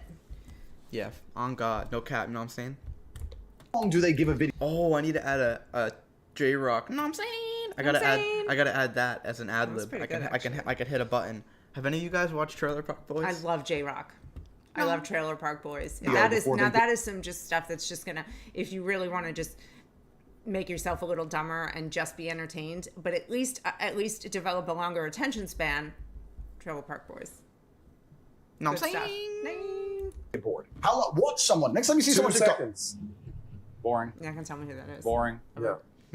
Your attention span is gone. You can no longer focus on the real world. You can't focus on anything. ADHD is being developed in real time from these apps, right? So the idea of me producing a 7-8 minute video like I used to, and people consuming all of it and understanding the context is gone. They'll take one few seconds, like me saying I wouldn't administer CPR to a man, for example, and it was actually satire, of course. It's a joke. I talk at length about how that's the part. That's the whole point. It's a joke. But they take that one part, they put it on a TikTok, boom, boom, boom. They add some editing, they remove the tonality, they make it interesting and funny, and it goes viral. That's fine. But the point we now live in a world where anything you ever say can be taken out of context. Anything you ever say can be weaponized against you. And I'm not complaining. I don't believe in complaining. I believe in responsibility. And I'm not saying I didn't say them. I'm not saying I didn't mean it. I'm saying that most of the people who are upset by things I've said have heard a few clips out of context and never actually digested any of my content series. And also are the type of people that get upset by everything. TikTok is the greatest and cheapest platform right now to advertise products or service. 100%. 100%. Use TikTok to your advantage. Don't scroll on it all day. Right. That's all I'm saying. Be a creator, not a consumer. And there's ways on the algorithm that you can actually show the TikTok algorithm that you're a creator rather than a consumer. Right. And that's one of the things in the another quick thing. I actually I got Jeff Gum. He's coming on to the Discord next week for a call. So one of my Navy SEAL friends is doing a Discord exclusive he's a cool guy. Yeah, so if you want to be in for that, he's going to give some mindset tips, tell some cool stories of when he was a Navy SEAL. So join the Discord. That'll be sick. That'll be fun. Yeah. I'll be there. The idea that I would let my brother die next to me, my own brother, or my friend die next to me. Because he's not a hot chick. Because he's not a hot chick. It's asinine. It's inane, right? But it's stupid to even believe it. But if you watch the whole video at length, that makes sense. But if you only see that, then it doesn't make sense. You know what's crazy though? Because I'm sure you saw what Rogan said about you and the position they took when we're talking about you. And they're like, look, we need this guy. Yeah. Because he's got to keep talking about the stuff, and he's having a conversation with Brandon Schaub. I think it's Eddie. It's all these guys that are on there. Friend Brian Callen. Yeah, and then they're like, yeah, this guy, we got to protect what he has to say. But then Jake Paul said, I don't roll with Tate. You don't need a girlfriend. I'd love to knock his ass out. He said something like that. Yeah. But then he said, but what I do support is, free speech. But then his brother said something else. His brother said, the shit that Andrew Tate says will have a ripple effect much more dangerous than you can imagine, because his narrative is truly hateful. His rhetoric has extreme negative energy in it, and it will affect impressionable young people that won't show for years from now, and it's dangerous. Now, this is what he says, This is Logan Paul, you're saying? But I want to say this before you comment on it. And then Junior supported you, Tucker supported you. I think the guys that like debate and comedians, people who appreciate humor. Even just look at like the smartest people and the people that support Tate. It's like, it's all G's and like cool, intelligent people that you want to be like. All the people that I aspire to be all have similar ideologies, and they don't think like left lunacy. They agree with Andrew Tate, and they listen for logic, not just what the media is telling them to think. Yeah. It's crazy. Even so, do you remember, quick story, back when I first started my entrepreneurial journey, I joined like a 4X pyramid scheme, and like the thing that like snapped my brain out of it was this guy Always Marco's video exposing them. He made like 30-minute long documentaries exposing them. And so that dude saved like thousands of people from continuing to spend hundreds of dollars a month. And then this last week, he posted how he like doesn't think Andrew Tate's that bad, because someone asked him what his thoughts are. He's like, yeah, I think he says a lot of like good stuff. And then all those same people that he saved are like, oh, how could you think that, bro? Unfollowed. Like, these people just like to think with the mob. They don't want to think for themselves. No. There's a very clear correlation. It's crazy. Can I understand that? Oh, the pyramid scheme. It was I Am Academy. I don't know if you guys. House University is not a pyramid scheme. They have an affiliate system. You learn skills to make money. I joined a legit pyramid scheme, and it was one of the best lessons I learned. And then still, 8 months later from that, I hit 6 figures. Yeah, so I'm telling you, man, just take a step. What's a blumpkin, Dennis? And thank you so much for the gift. I don't know what a bumpkin is. That some of the stuff you're saying is funny as hell. You could be a comedian if you wanted to, but a person has to really pay attention to the comedy. Dude says but I'm bored. Some can run with it, some cannot run with it. Yeah. When you hear the people that support and don't support you, how do you process that? So first things first, I want to make it very, very clear that Logan Paul is absolutely and utterly a tool of the Matrix. He's a bought and sold individual with no soul. He doesn't stand up for anything, and he doesn't mean anything he says. He gets pieces of paper from Susan or whoever else telling him what he's allowed to say on his channel to retain it. You believe that? 100%. Not only do I believe it, he's proved it himself. He will flip-flop on any issue. He can be bought and sold. The dude's a bitch. Logan Paul is a bitch, and I will say that here publicly. If anyone wants, I'll fight him for free. The guy's an idiot. No money needed to fight Logan Paul. Logan Paul doesn't believe in any of the things he says. Logan Paul is a man, if you ever were unfortunate enough to consume his content, I get sent clips of it all the time by people mocking him. As soon as something comes out, whether it's Harry Styles wearing a dress, whether it's Lil Nas twerking on the devil, whether it's this, he just sits there and goes, yeah, this is great. Yeah, this is great. He is a talking piece. He is the mouthpiece for the agenda. The people have come along, people who are trying to force a narrative, and they said, look, we need to have some degree of control over the exact demographic that Tate has control over. We're going to use Logan Paul and attempt to use him. And he sits there and just purports the bullshit points of view that the whole Hollywood establishment want him to purport. He doesn't believe in the things he said. He's told what to say. And because he was canceled before and it emotionally destroyed him, he sat on camera crying his eyes out like a little girl instead of being a man about it. He is so fearful of the mob and so scared of being canceled again that he's going to sit there and say anything he's told. He doesn't believe that shit. Before I was canceled, him and his boyfriend Mike did endless videos supporting me, laughing about me, saying how funny I was, tagging me on Instagram, inviting me places, etc. Second I'm canceled, they flip reverse it and shit themselves because they don't want to get canceled too. They are children. That's all they are. So Logan Paul's a bitch. That's the first thing about Logan Paul. And what's actually been interesting about this whole cancellation thing is it hasn't negatively affected me in any serious way because I've been saying on podcasts for years, I know a cancellation is coming. I knew it was coming. I knew that as I got more popular and more powerful to a degree that it was going to come. But what it has done is it has awoken the world, to anyone who's perspicacious enough to pay attention, to learn which individuals out here in the social media space actually have character and believe what they say, and which are completely bought and sold and are tools to the matrix. The people who have decided to stand up for me and say, no, this is bullshit, are people who have, to some degree, credibility. You know, this is people who say what they truly believe. But the people who were totally a fan and then post-cancellation shit themselves in 180 and to get a new piece of paper to talk from, that should tell the public out there exactly who's controlled and whether these people have a genuine narrative that they're trying to report on the world. So here's the real troubling part of it. So children, middle schoolers, teenagers, it is normal and common for them to just follow the crowd and think with the crowd. 100%. Little kids think in packs. But what scares me the most about the people that are really making the biggest difference, and this is on all, just generally across our society, it's not just liberals or conservatives, generally, is that people just are grown adults with years, decades of life experience, don't go beyond the surface. That's what scares me more than, a 15-year-old who's crying in the street at a protest thinking that they're making a difference, or thinking that they know what the hell's going on. But what scares me is a 50-year-old woman or man who's out there just taking in surface propaganda and not even looking underneath the first level, never mind the second, third, 10th level. It's troubling. Indubitably. Let's not be those people. What, the indubitably people? I love that word. I used to say that as like a joke in high school to just sound like that kid. It's a good word. Indubitably. And it's interesting. Logan's one of them, and there's a few others. Change the camera battery but soon. I'm glad it happened just for that alone, because it's actually very clear. If you go to Logan Paul's last podcast where he's discussing me, all of his fans, and we'll talk about fans and viewers in a minute because I think they're very different things. All of his fans, which he has none of, all of his viewers are sitting there insulting him, saying, "Bro, you're a fucking bitch." Like everyone, all of his own watchers are calling him names because it's so transparent and so obvious what he's doing. Fans versus viewers. Fans versus viewers, very different things. So he doesn't have any fans. He has viewers.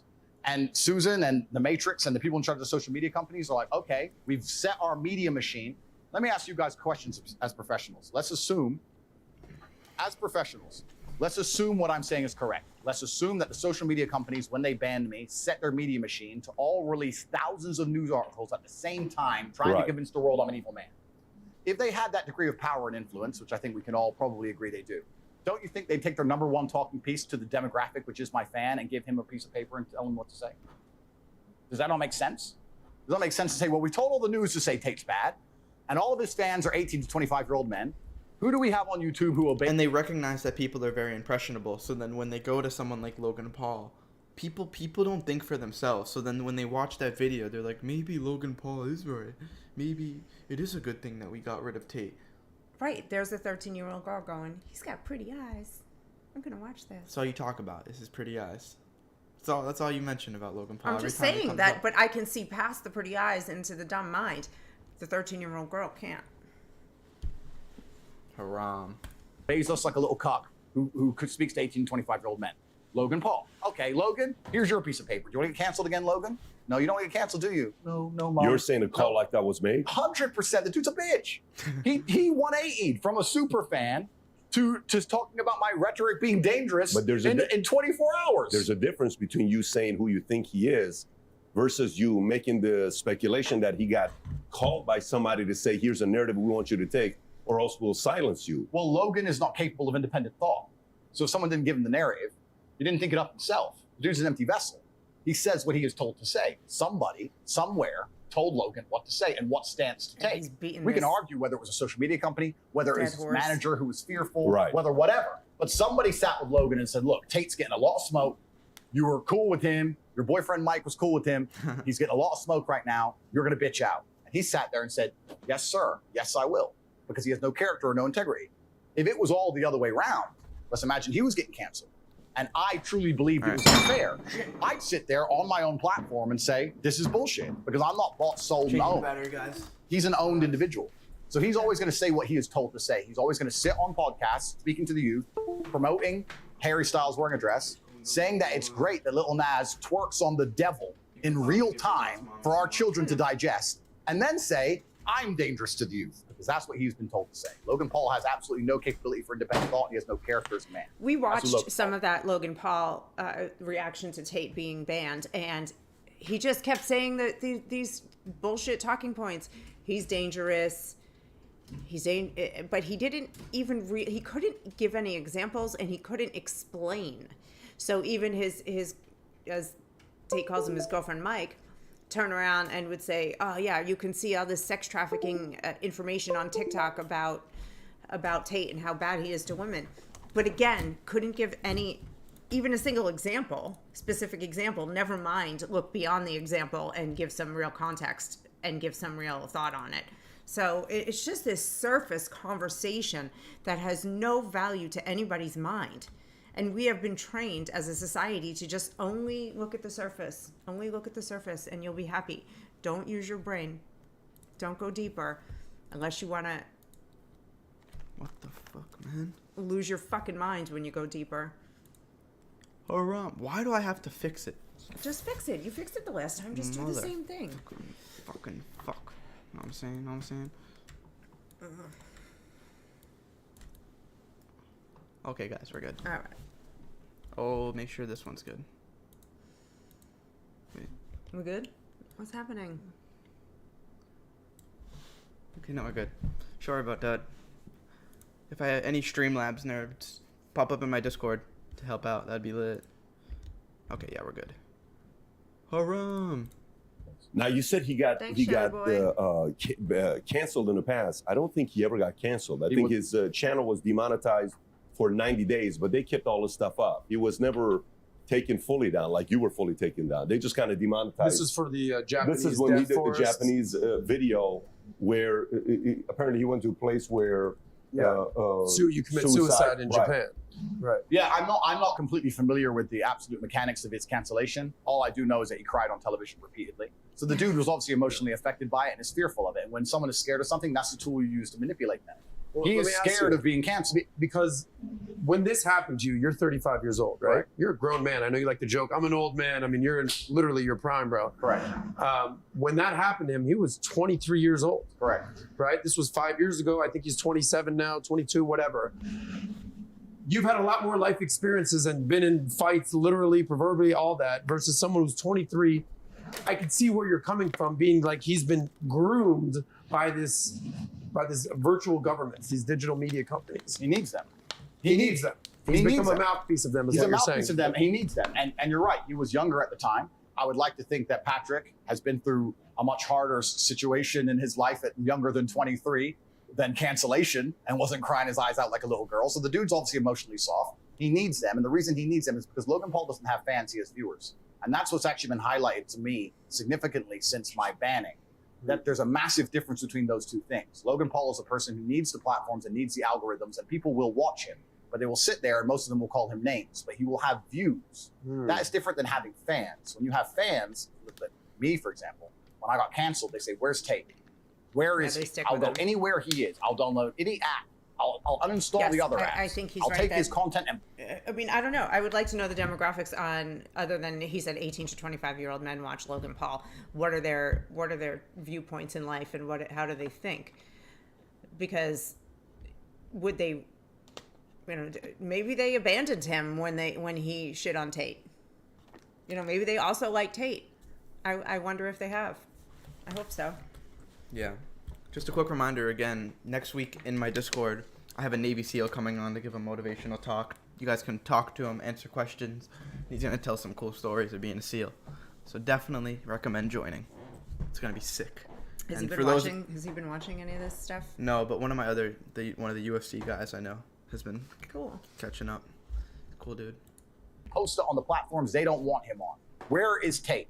That's a fan. And that's different. When you only have viewers, you need the outlet. I don't need the outlet. As long as people know where I am, they're going to come. And it's a completely different scenario. Whose playbook you think he's following?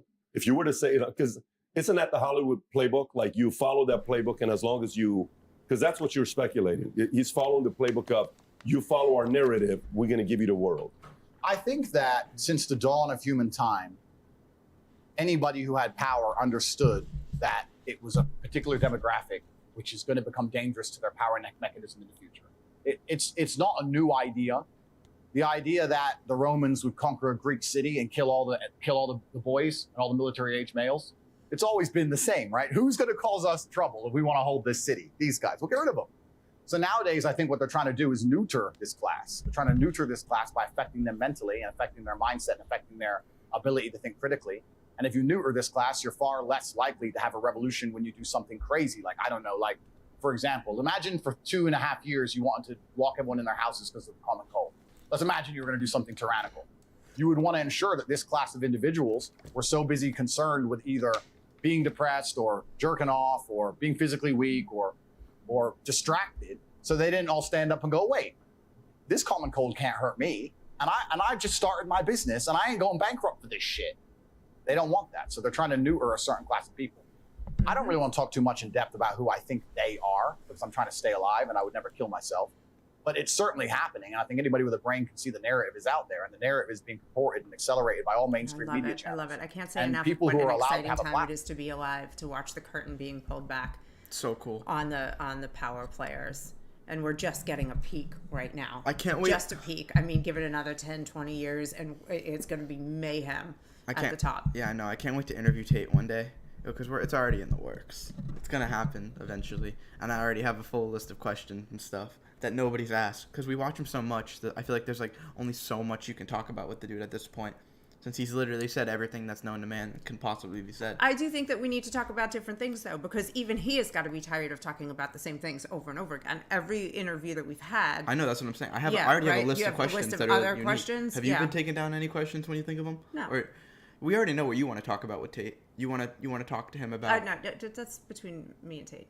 Leave it alone. That's between me and Tate. All right. Platform, such as Logan Paul, have sold their soul, cut their dicks off, and they sat there and say, yes, I will say what you tell me to say. Please don't cancel me. I am a fearful individual. The dude is a punk. If he ever meets me in the cage, I will destroy him in real time for free. And he knows that. What about the brother? Well, Jake at least, well, this is... What the fuck? What's happening? Technical difficulties? The interesting thing about those two, right? Because me and my brother have become the most famous brothers on the planet. So there's also a degree of jealousy involved. I was just going to ask that. You get the Tate bros. That's sick, and Angelo. the Paul brothers, and it's like this balance of power that's being shifted, and this completely sort of this dance that's happening. It's interesting, right? Because you had the Disney brothers, the Disney brothers, who gained a bunch of power and notoriety, and they were the most famous brothers on the planet, and they've now been usurped by my brother and I, who come from a very unfortunate background and grew up in the street and did everything ourselves. And obviously, the youth of the world today have an affinity and feel a synergy with us that they don't feel with the Disney brothers, because the Disney brothers had a very easy, privileged life.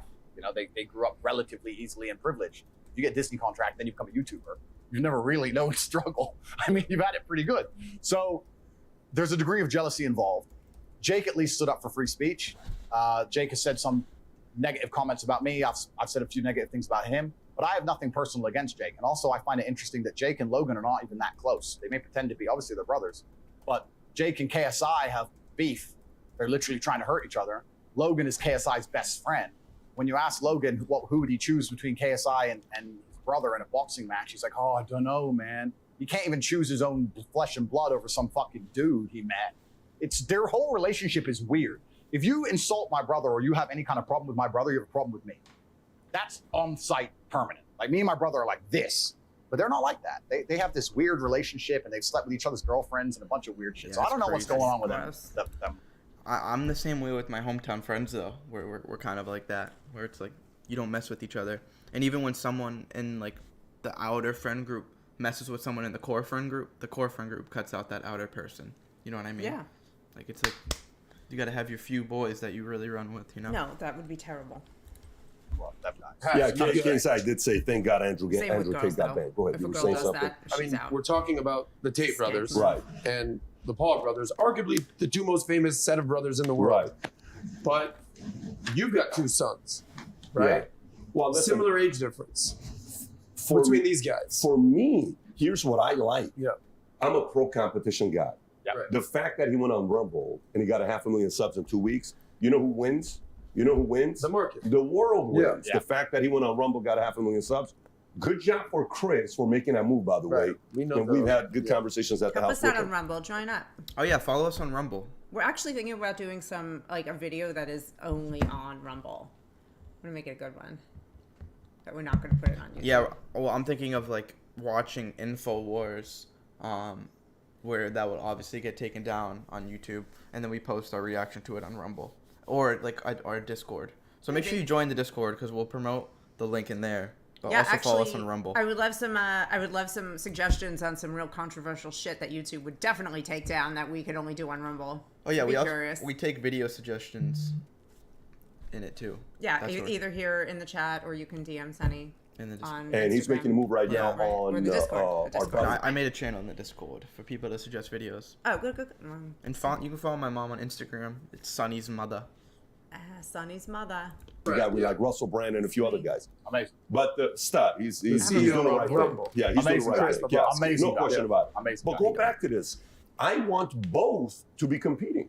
Completely. I got two boys. I want the Tates going against Pauls to go against this. Completely. I run an insurance company. We have a lot of siblings that compete against each other. It's great for the market. But where I was going, I said, who is Logan Paul's playbook he's following, right? He's 27. The video you talked about, 23, when it was in December in 2017, I want to say, when he was in Japan. The video with him and his girl when, you know, the what do you call it? The belt. That when you got kicked off of Big Brother or whatever it was in 2016. But that video is from 2012. 10 years ago, he's 25. So 23, 25, you know, you coming from that kind of an environment, you can kind of hold the two things at the same level of accountability. One is suicide. The other one is, you know, a extreme method of sexual, you know, consensual sex that, you know, it is what it is. Did we both just read that comment and then we just looked at each other and I was just like, this fucking Bob, you fat ass Bob, go get some bitches, Bob. All right, we don't need to insult Bob, but Bob, go get some bitches. I'm sitting next to my son, Bob. We just look at each other and just like just hide. Fucking weirdos. It is. But this is where I was going with it. Years ago, and I'm just trying to see, because you know the whole thing, what would Jesus do? Everybody has a WW something do, right? Yeah.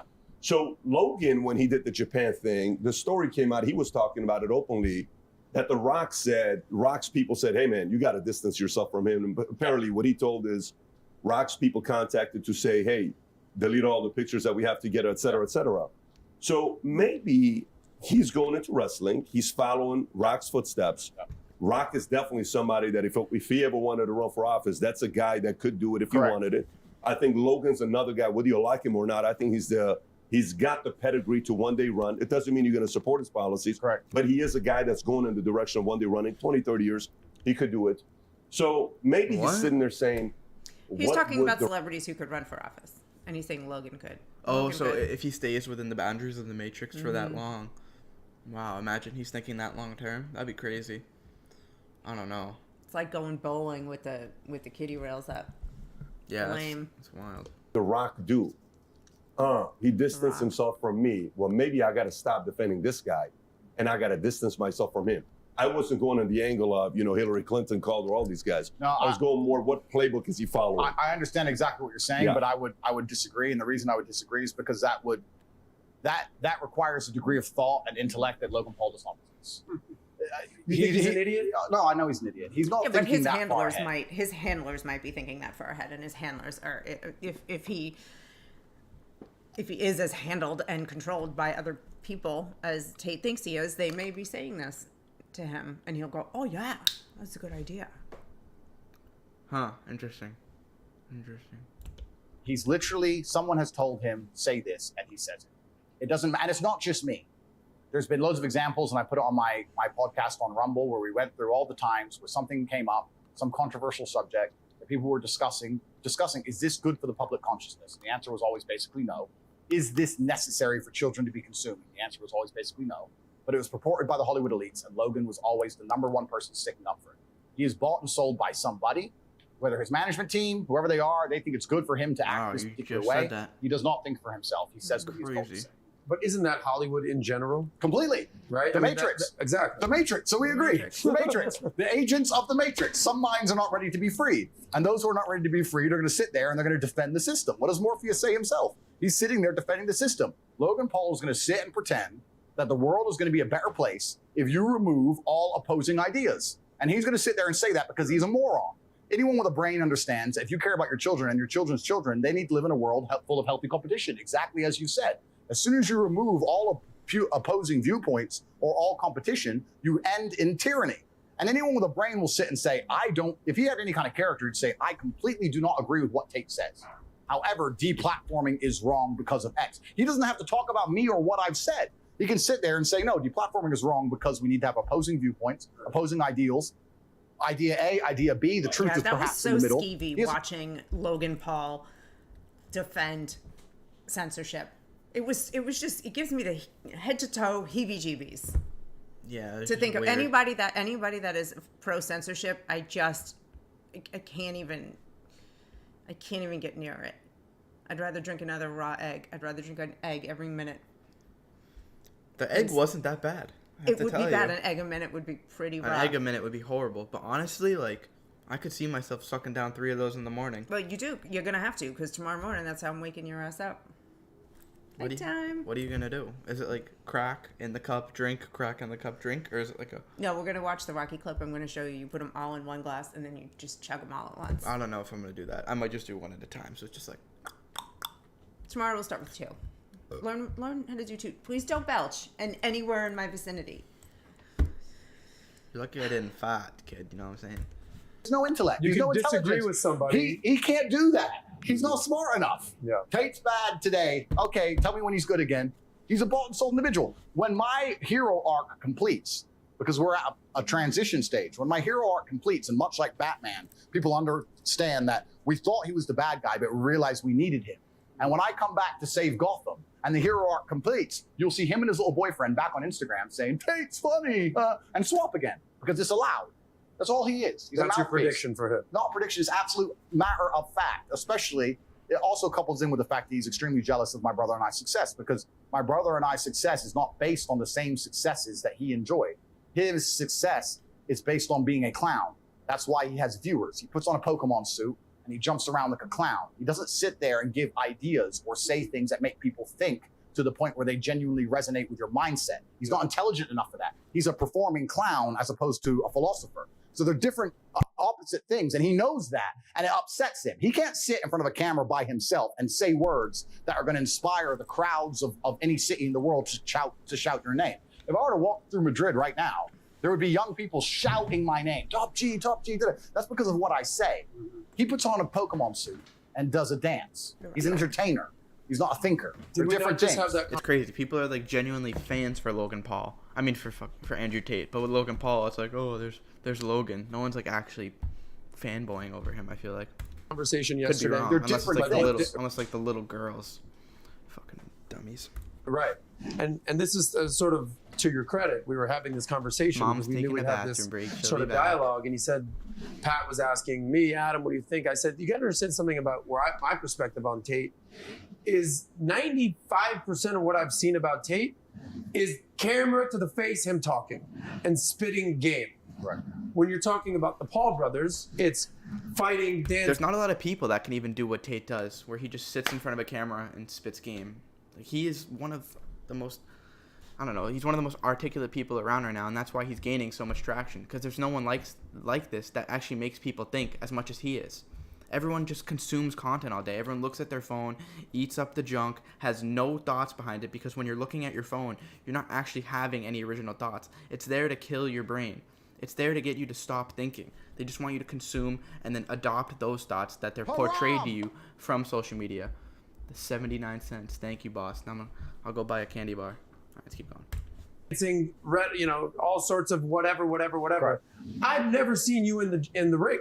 Yeah. I've seen your accolades, highlights, but I've never seen that. Yeah. So people know your rhetoric. They know what you're saying, and whether they agree or disagree, you're known for what's coming out of your mouth versus they're known for antics. And that's the difference between a fan and a viewer. That's what goes back to your initial point. He has viewers because he's a clown. Clowns can have viewers, that's fine. And you need an algorithm and you need a platform for that. But if you have genuine fans like I do, they ban me. People are like, to this day, where is Tate? And they will go anywhere I am. Anywhere I am, they will come because they don't believe they can find my rhetoric or my ideas somewhere else. If you ban Logan Paul, they can find another moron to jump around in front of a camera for you. They can promote someone else inside of their algo and steal his entire What do you guys audience. think? If they ban Logan Paul, would anyone go to another platform to continue watching him? I know I wouldn't give a shit. What do you guys think? Inside of a week, he can disappear and they can replace him. He knows that. That's why he says what he's supposed to say. If I stop being the performing clown, the new performing clown comes, the algo favors him, they put him up there, and he does a stupid dance, and he gets all my viewers. I'm a completely different kettle of fish. Different story. That was a great perspective of entertainer versus thinker, right? I mean, when you talk about, let's just say there's a dialogue about Joe Rogan. Here, do you guys want to just answer questions for a minute? What's my mom's real name? Well, we just had a podcast and she said it, so I guess I can spit it out. My mom's name is Elena.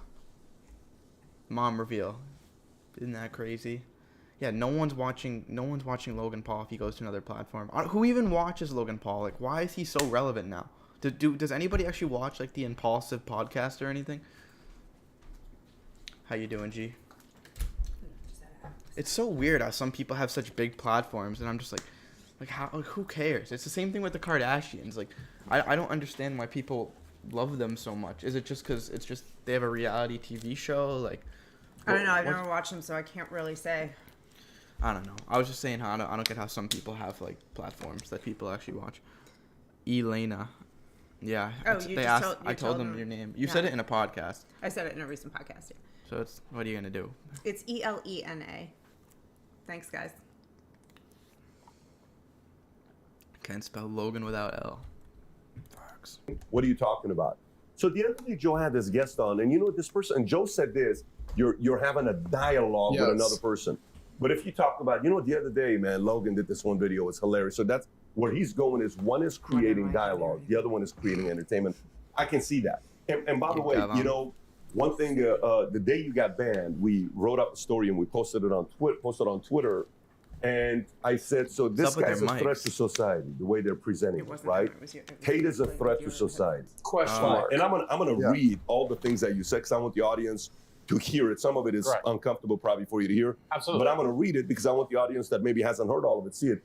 But to me, when you say threat to society as a father of four, when I watch Little Nas X making out with the devil on a performance, and you're saying that's creative, then you really do want to hurt the family nucleus if you're okay with that. Yeah, correct. If a Cardi B gets up there and says, "Who cares about your body count? Right. Go make your money if you got to make your money." And other girls are doesn't matter if you're a stripper, if you're a sex worker, it's all good. Go get your bag, girl. Or O.J. Simpson, who did what he did, and he's on Twitter giving fantasy football, or Khamenei, or Putin, or all these guys who are out there giving their commentary. Right. You're worried about the this hypocrisy guy because of the people he's a that have womanizer, because he's got now a complete different conversation. This is sparkling bottled I want to read this. I want to read this. And if you allow me to just go through some of them, let me just say them. It's only a few of them, and then we'll wrap up and go to you. No problem. So how are women allowed to drive? Okay, this host fine. guy I asked a question like the other day. So annoying. We're having this debate. I think we were in Cabo. I said, who's a better driver, men or women? And he said, well, women get into fewer accidents, but the data doesn't tell the truth. Who drives more miles in their lifetime? And then we eventually, after 2 hours of debate, you see where you're going with that. I like Eastern Europe as a whole because corruption is far more accessible. Okay, I can see why that's going to cause a red flag. Right. You can't be responsible for something that doesn't listen to you. You can't be responsible for a dog if it doesn't obey you, a child or a woman. Okay, that's going to piss off women. Men who constantly give into mental health problems can't compete with other men who don't. I'm depressed. I can't go to the gym. You said that's why you got to go to the gym so you're not depressed. Right. Read the Bible. Every single man had multiple wives. Not a single woman had multiple husbands. It's against the will of God. It's disgusting. Okay. Sexual harassment is a disgusting and inexcusable. However, man looking at you or whistling at you or asking your name isn't harassment. Women have been exchanging sex for opportunity for a long time. Some did this, weren't abused. If you put yourself in a position to be raped, you must bear some responsibility. That's going to piss a lot of people off when you say that. Completely. I understand. And I would actually, if you have time, I would like to. Everybody, so even murdered. So this woman that was, this horrible incident that happened a couple of weeks ago in Memphis, where this woman was out, a mother of 2 or 3 kids. She was a school teacher. She was out jogging at 4:30 in the morning. And she was dragged into a car and murdered. I don't know if she was also raped. But people, women all over the internet are saying, stop saying she shouldn't have been out at 4:30 in the morning. Stop saying she shouldn't have been out at 4:30 in the morning. Like, as, this victim blaming thing. And no, a woman should not be out running alone at 4:30 in the morning. Period. It's dark out. There are dangerous things out there. What fantasy land do these people live in that they think that it's just okay to go out running around in the middle of the night by yourself with your headphones on and completely oblivious to what's going on around you? You have to take some accountability for your own actions. It's a horrible thing that happened to her. If anything happens to you, there's some reason that thing happened. There's something you did. There's something in your life that put you to that point. So most of the time, even like where there's a lot of horrible shit in the world that goes on, I take some relief in knowing that a lot of that is because people are like doing in gangs, they're buying illegal, like they're doing crazy illegal stuff. Sometimes do you know what I'm saying? Sometimes you're actually doing all the right things, and you're in the right. You're living life to the best possible, with the best possible decisions, and horrible shit is still gonna happen. I'm saying for the most part, though. So no, I mean really, truly, like a lot of times people are just doing the right things, and horrible shit happens. But in the times when you could have made a better choice. You could have not been stumbling drunk and fallen asleep on a park bench and then woke up and wondered why you've been robbed. What society. The world is a dark, scary place. There's a lot of good, but there's just as much bad. And you have to be practical. And to say that, a woman has zero responsibility for when she is raped. Like if I have a daughter, I'm not teaching her to go out and go out and get shit-faced and pass out in strange places. But if anything, just hope that there are no bad guys around. If anything bad happens to you, it's the men's fault. Like obviously it is, but you can't put yourself in that scenario. And this goes with anything in life. You have to assume that not everybody around you is the your fairy godmother looking out for you, because it's not the reality. Yeah. Explain all of these when I'm done, you can rebuttal on every one. Because I mean every single one of them. If you want to reach me, I'm on Minict. Minict is a new app. It's fantastic. It allows me Guess to how much he interact directly charges with people.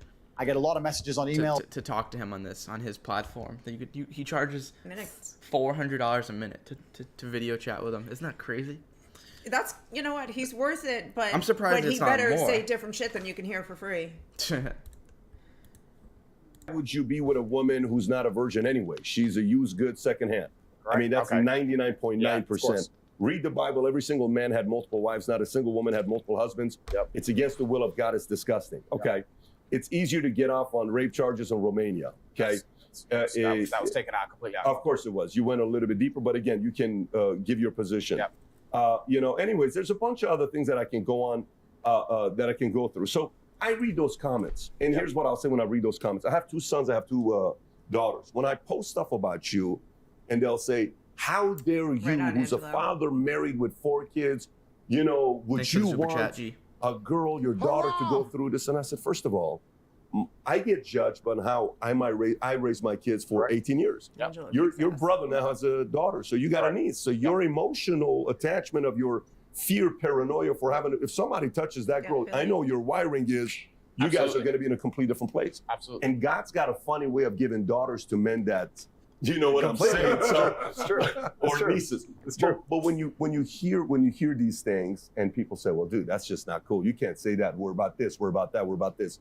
What do you say to the people who hear this stuff and they say, dude, this guy's out of his mind? I will tell them. I will say that they are a product of the modern world, where sensationalism gets clicks, where nobody has an attention span, and where they've taken long format content, completely removed all context, and they're now watching something they don't completely understand, along with groupthink, along with group psychosis, along with the idea that it's cool to hate Andrew Tate.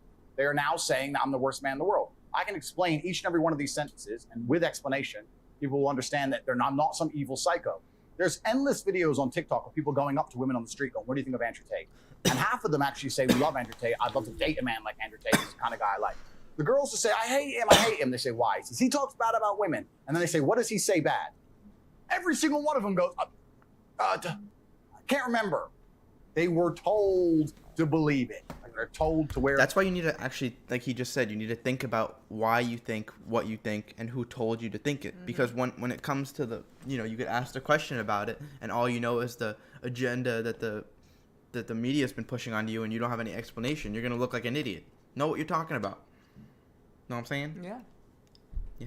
At least admit. Wear the mask. I know what you're talking about. Yeah, true. How do I get back to watching the Live chat. Hit live chat. Thanks. They don't even know. They're NPCs. They're you know what's NPCs. unfortunate about the world? What's NPCs? NPCs, like a video game. You ever played a video game, a non-playable character? Where you're like running around in an RPG and there's some character there who just repeats the same line over and over again? They're NPCs. You know what's unfortunate about the way the world is? Maths and statistics insist there's no way this can be broken. That unfortunately, half of the population are more stupid than average. That's the truth. There are a bunch of dumb people out there who just literally repeat what they're told. Thanks, Tate's Sean. dangerous for women. Tate's dangerous for women. Why? Don't know why. Well, why I need to go watch all the videos on Tate? I'll just take your word for it. Yeah, I don't even fucking know. If you don't mind, I would like to go through each of these one by one. If you could remind me of the first one, I'll explain it. So you have the CPR you already addressed. Yep. Drive. So corruption in Romania. So let's do one by one. What's the first one? Corruption. Go to corruption or driving. Corruption. So let's talk about. I said corruption's far more accessible in Eastern Europe. The reason I said that is because, firstly, I live in Romania, which is a beautiful country full of beautiful people. I was living there, and people often say to me, "Why do you live in a corrupt country?" And my argument was, every country's corrupt.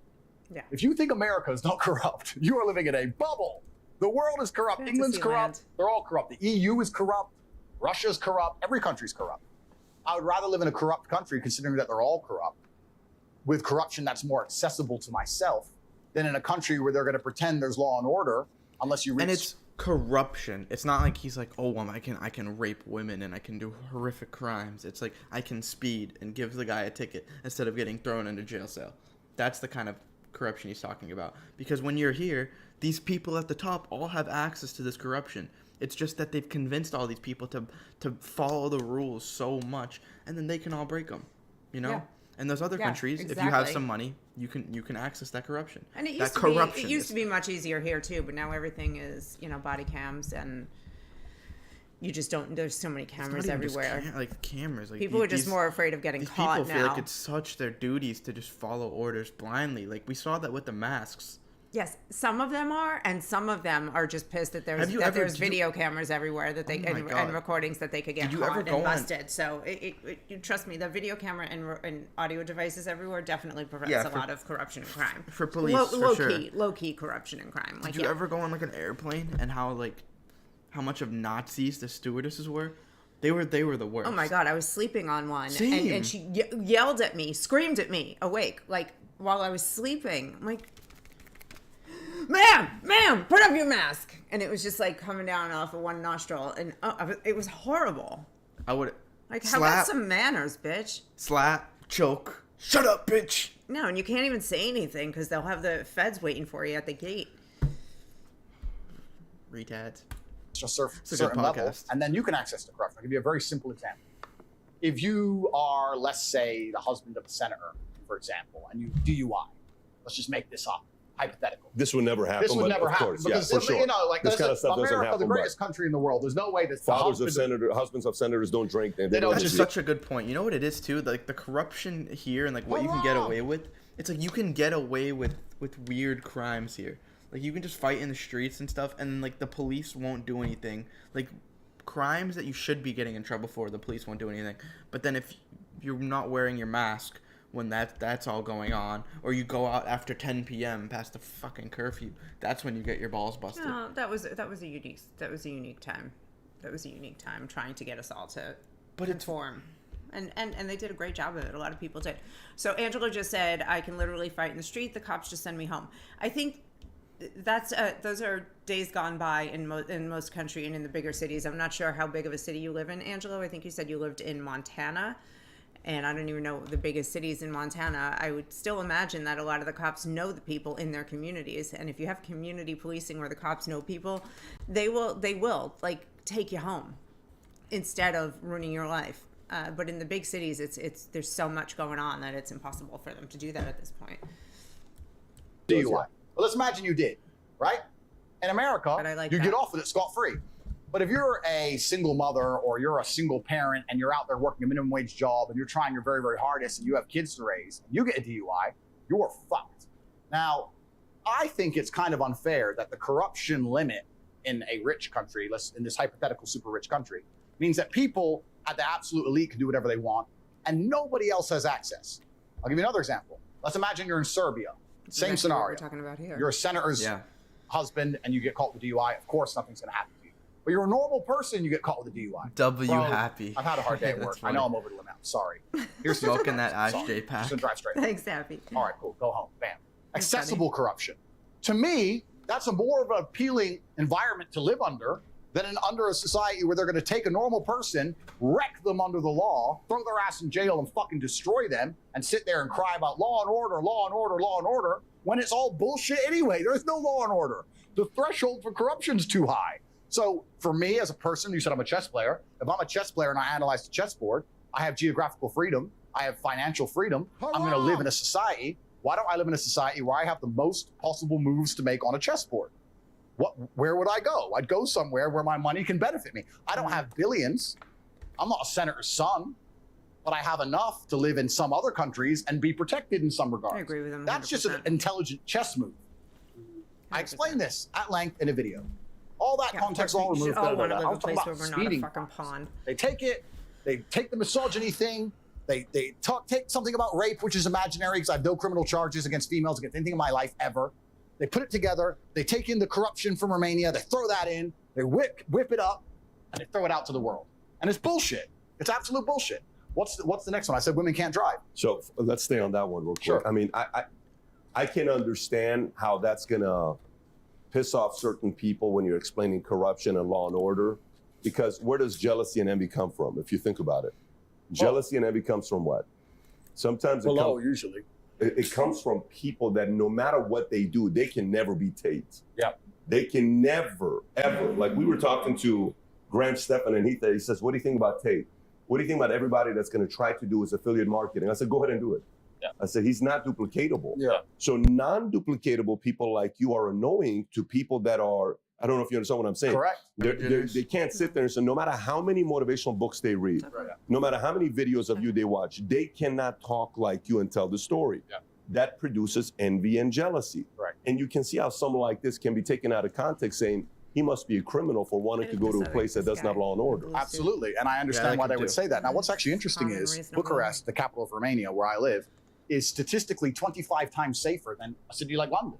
It's not even a dangerous place. It's the most Christian country on earth, 99.3% Christian in the last census. There's churches everywhere. It's highly religious. It's a very nice place.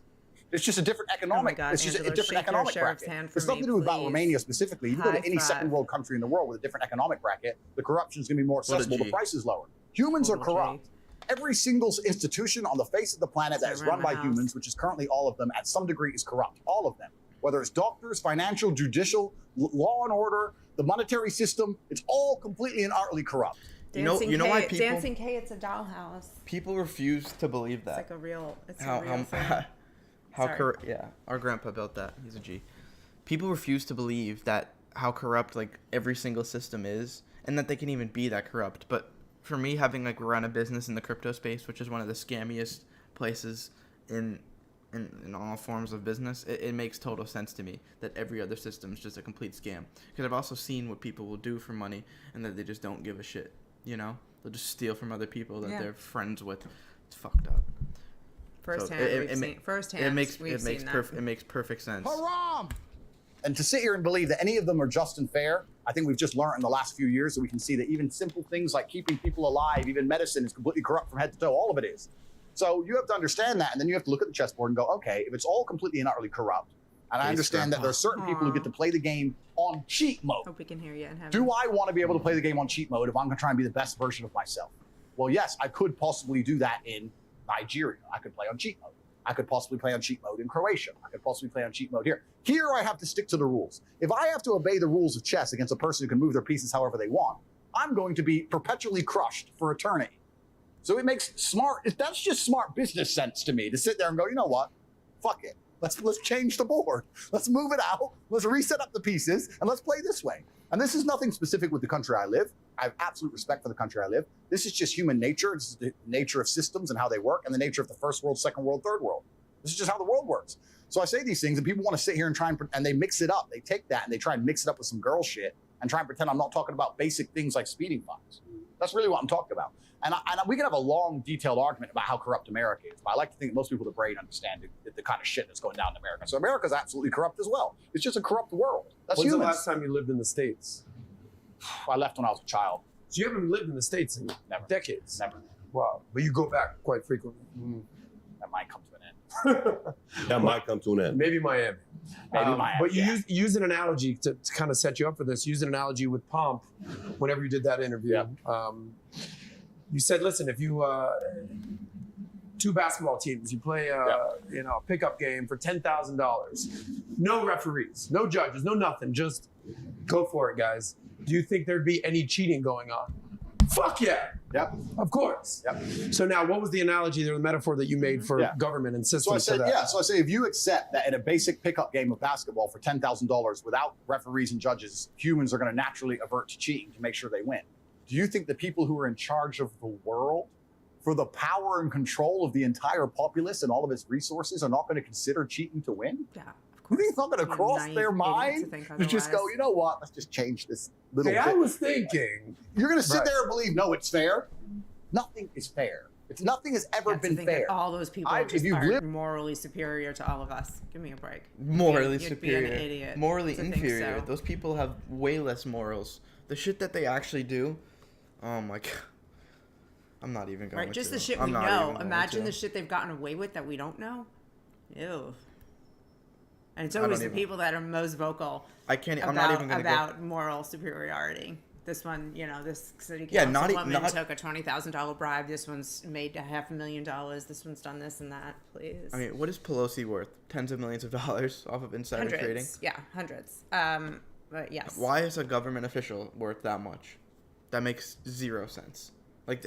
Everyone knows that too. That's a prime example that there's corruption in the system. Well, an actual factual example is the government just made this massive investment in chip production, to make up for the global chip shortage. And one of the companies that they made the biggest contracts with, just conveniently right before they made the contract, Pelosi's husband made an enormous investment in that company. Oh, that's convenient timing. Wow. Does he have a crystal ball, or does he have Nancy Pelosi in bed with him? Please look up Kristi Noem, governor of South Dakota. She didn't change anything during the pandemic. She's for the people. Kristi Noem, I practically have a poster of her in my bedroom. Love her. She's awesome. The first thing you will learn is that nothing is ever fair. I've never seen a fair fight on the street. I've never seen a fair relationship. I've never seen a fucking person lose his girlfriend or lose their husband fairly. I've never seen a fair incident on the fucking road when someone gets crushed by a truck. The world is a very unfair place. And humans come along and we purport this idea that, don't worry, if we're in charge, we'll make it fair. It's bullshit. It's bullshit. Nothing is ever fair. And the human inclination is to win, as it should be. And the more powerful you are and the higher the stakes, the higher your inclination to win, as it should be. This is human nature. You wouldn't be able to put yourself in a position of power if you thought any other way. So if you're going to sit there and accept the basis that we're going to cheat in a basic basketball game, that people cheat in football games, that people cheat in poker, and people cheat in all this bullshit, and then say no, but they're not going to cheat. I've literally played Monopoly games for $5 where I've had friends cheat. $5. Everyone threw in $5, so you'd maybe win 40. And you're looking at him and he's sliding money, and I'm like, dude, what are you doing? Like, you're that much of a loser that you got to steal money playing Monopoly? And then the ignorance of people. No one even talks about this. I always hated people who cheated. Always. I don't know. I'm just not built for it. Always hated it. It's just weird. Lying and cheating. And especially that's why I couldn't go with into your politics. I could never go into politics because you got to be that way. You got to either be that way or be willing to look the other way. Yeah, it's fucked. Cheat to control the world. And you're asinine. It's all a fucking lie. It's all a cheat. You say you love. All of it. There's a part of it that somebody, I don't think, I mean, tell me who actually believes the government, everything they do is right and there isn't corruption in government. What percentage of the populace in any country believes that? It's got to be a very small percentage of on both sides. I think most people, whether side of the political aisle, you understand, you recognize that corruption exists. You have selective hearing where you will typically only see the good on the side you support, and you will typically only see the bad on the side you don't support. But I don't know anybody who doesn't he got banned off Tinder? There is a level of corruption going on in the government. Well, then you say that, but anyone who ever advocates for more government or more law, whether they believe there's corruption or otherwise, are acting adverse to the truth, right? If you believe an institution is corrupt, and then you say, I want them to have more power. Well, then what? So you have to look at the people who are always advocating for more law. Those people who are advocating for more law or stricter controls, to a degree, are on the side of a corrupt institution. And it's actually very difficult because we need laws. Nobody wants to live in a failed state without law. Of course, humans need laws completely. But dying empires, this was said by somebody more intelligent than me, but I can't remember their name. Dying empires adopt laws like a sick man adopts medicine. And you'll see by some of these countries in the world, especially the first world countries, as things get harder and harder and harder. Dying empires adopt laws like sick people. Wow. That's crazy. So as an empire is dying, people just get more compliant and they just put more trust into the government. Is that essentially what his point is? That could be one side of the coin. The other side could be that the government is just enacting more and more and more laws to try to regain control of something that they clearly have lost and they know it's failing. That's probably what it is, yeah. The government only has one answer to all problems: law. Energy crisis is out of control. You do need law and order, though. You need law and order. Of course you do. Order. Absolutely you do. But I'm saying that you get to a point where you end up, you wonder how you end up stuffing fake 500s up his sleeve. What are you talking about? This guy's saying that his cousin cheated at Monopoly and he would catch him sneaking 500s up his sleeve. Oh, really? End up in a tyrannical society. You wonder how you end up in a society where it's so hard for the average person to survive against the law itself. Because when something bad happens inside of a first world nation, the first answer is just to create more law. There's an energy crisis, make more law. There's too much crime, make more law. Inflation, make more law. More law, more law, more law. Print more laws, print more laws, print more laws. You end up with a book of law like this, and it can be thrown at anybody at any time. And this is what's actually interesting about some societies in the world. I live in a country in Romania. And then, even if you don't break the law, they could still come after you. Just like the same that these social media companies come after Tate. He hasn't broken any rules, and they can still just ban him. Yeah. You think the government won't do the same thing? They literally locked down this dude's bank accounts. Is that not completely illegal? They can do whatever they want. That is escaping the Matrix. Is making it so that you're untouchable by all outside forces. Multiple different passports, shit like that. That's so important. Yeah, it begins with developing, like, this is why you need to make money. Creating real wealth. Wealth is power. Money is power. This is why you need Anyone to make money. Anyone that tells you money is the root of all evil is just, I don't even know what their problem is, because it does not make you evil to have money. You don't have to be evil. What it does make you, though, is powerful and self-reliant, and it allows you to put things in place that Tate is talking about to protect yourself and your family from this bullshit. It also makes you more vulnerable in other ways. Money creates problems, but it solves more problems than it creates for you and your family. Most repetitive YouTuber. Maybe you just watch me a lot, so you see my points a lot. Gee. Yeah, well, it is worth repeating in case there's anybody new here, and that creating a solid foundation for your family and for yourself is your first job in this life. It is your first job. It is not to have a $20,000 watch or a $150,000 car. Yes, indubitably. Which is one of the poorest countries in Europe. It's a homogenous society, but it's very poor. The police drive Dacias that can't go more than 65 miles an hour. Underfunded police force. There's no crime. There's not this big, huge book of law. It's just don't kill anybody, don't be an idiot, and just live your life. Pretty normal, and it's like that in many places in the world. But in other societies and other empires, they're like, no, we need a law for everything. A law about how you use your telephone, a law about how you listen to the radio, a law about how you do bank transfer, a law about this, a law about law. And to a degree, it ends up sooner on a long enough time frame. If you're going to make new laws every single day into eternity, where are you going to end up? Is that just because Romania just trusts Judeo-Christian values and that's just sort of how they abide?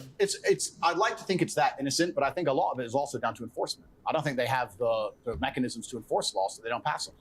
Whereas in other nations, they have the mechanism to enforce the law, so they pass them. But my point is, if I lived in a nation where they're printing 5,000 new laws a week, I know that's going to end up in tyranny. Regardless, sooner or later, if you're going to make new laws every fucking day, sooner or later it's going to be impossible for me to go outside my house. Like, that's it. And you end up in a society where that actually literally came true in certain states in America. You couldn't leave your fucking house.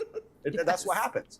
And it's a sad state of the world, and I'm not a pessimist in any regard. I'm just trying to analyze the chessboard and be as perspicacious as possible and set myself up in a position where I feel like I can live a life true to myself and true to God and be free and enjoy the freedom of my family and just do what I want to do without hurting anybody. That's all I'm trying to do. Well, let me ask you, you think maybe from your perspective, you have a blind spot? And I'd love for you to push back on this one here. The blind spot is, you know, the only life you've ever lived is the life of a alpha raised by an alpha who raised two boys who are alphas, who the way you describe your father was a guy that pushed you guys, challenged you guys. He brought you guys together to back each other up. And all you know is I can fight, I can play chess, I can outthink you, I can get out of things. I have the gift of gap, I can talk, I can do.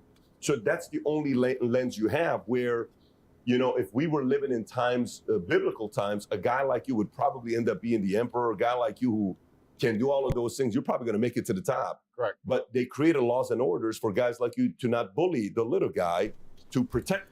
All right, guys, we're going to end the stream relatively soon. So should we watch another like 10, 15-minute video and then end it, or keep watching this and then end it? I think we should, well, ask everybody, but I think we should end this kind of soon and then pick up on this, because I think there's a lot of really good conversation here.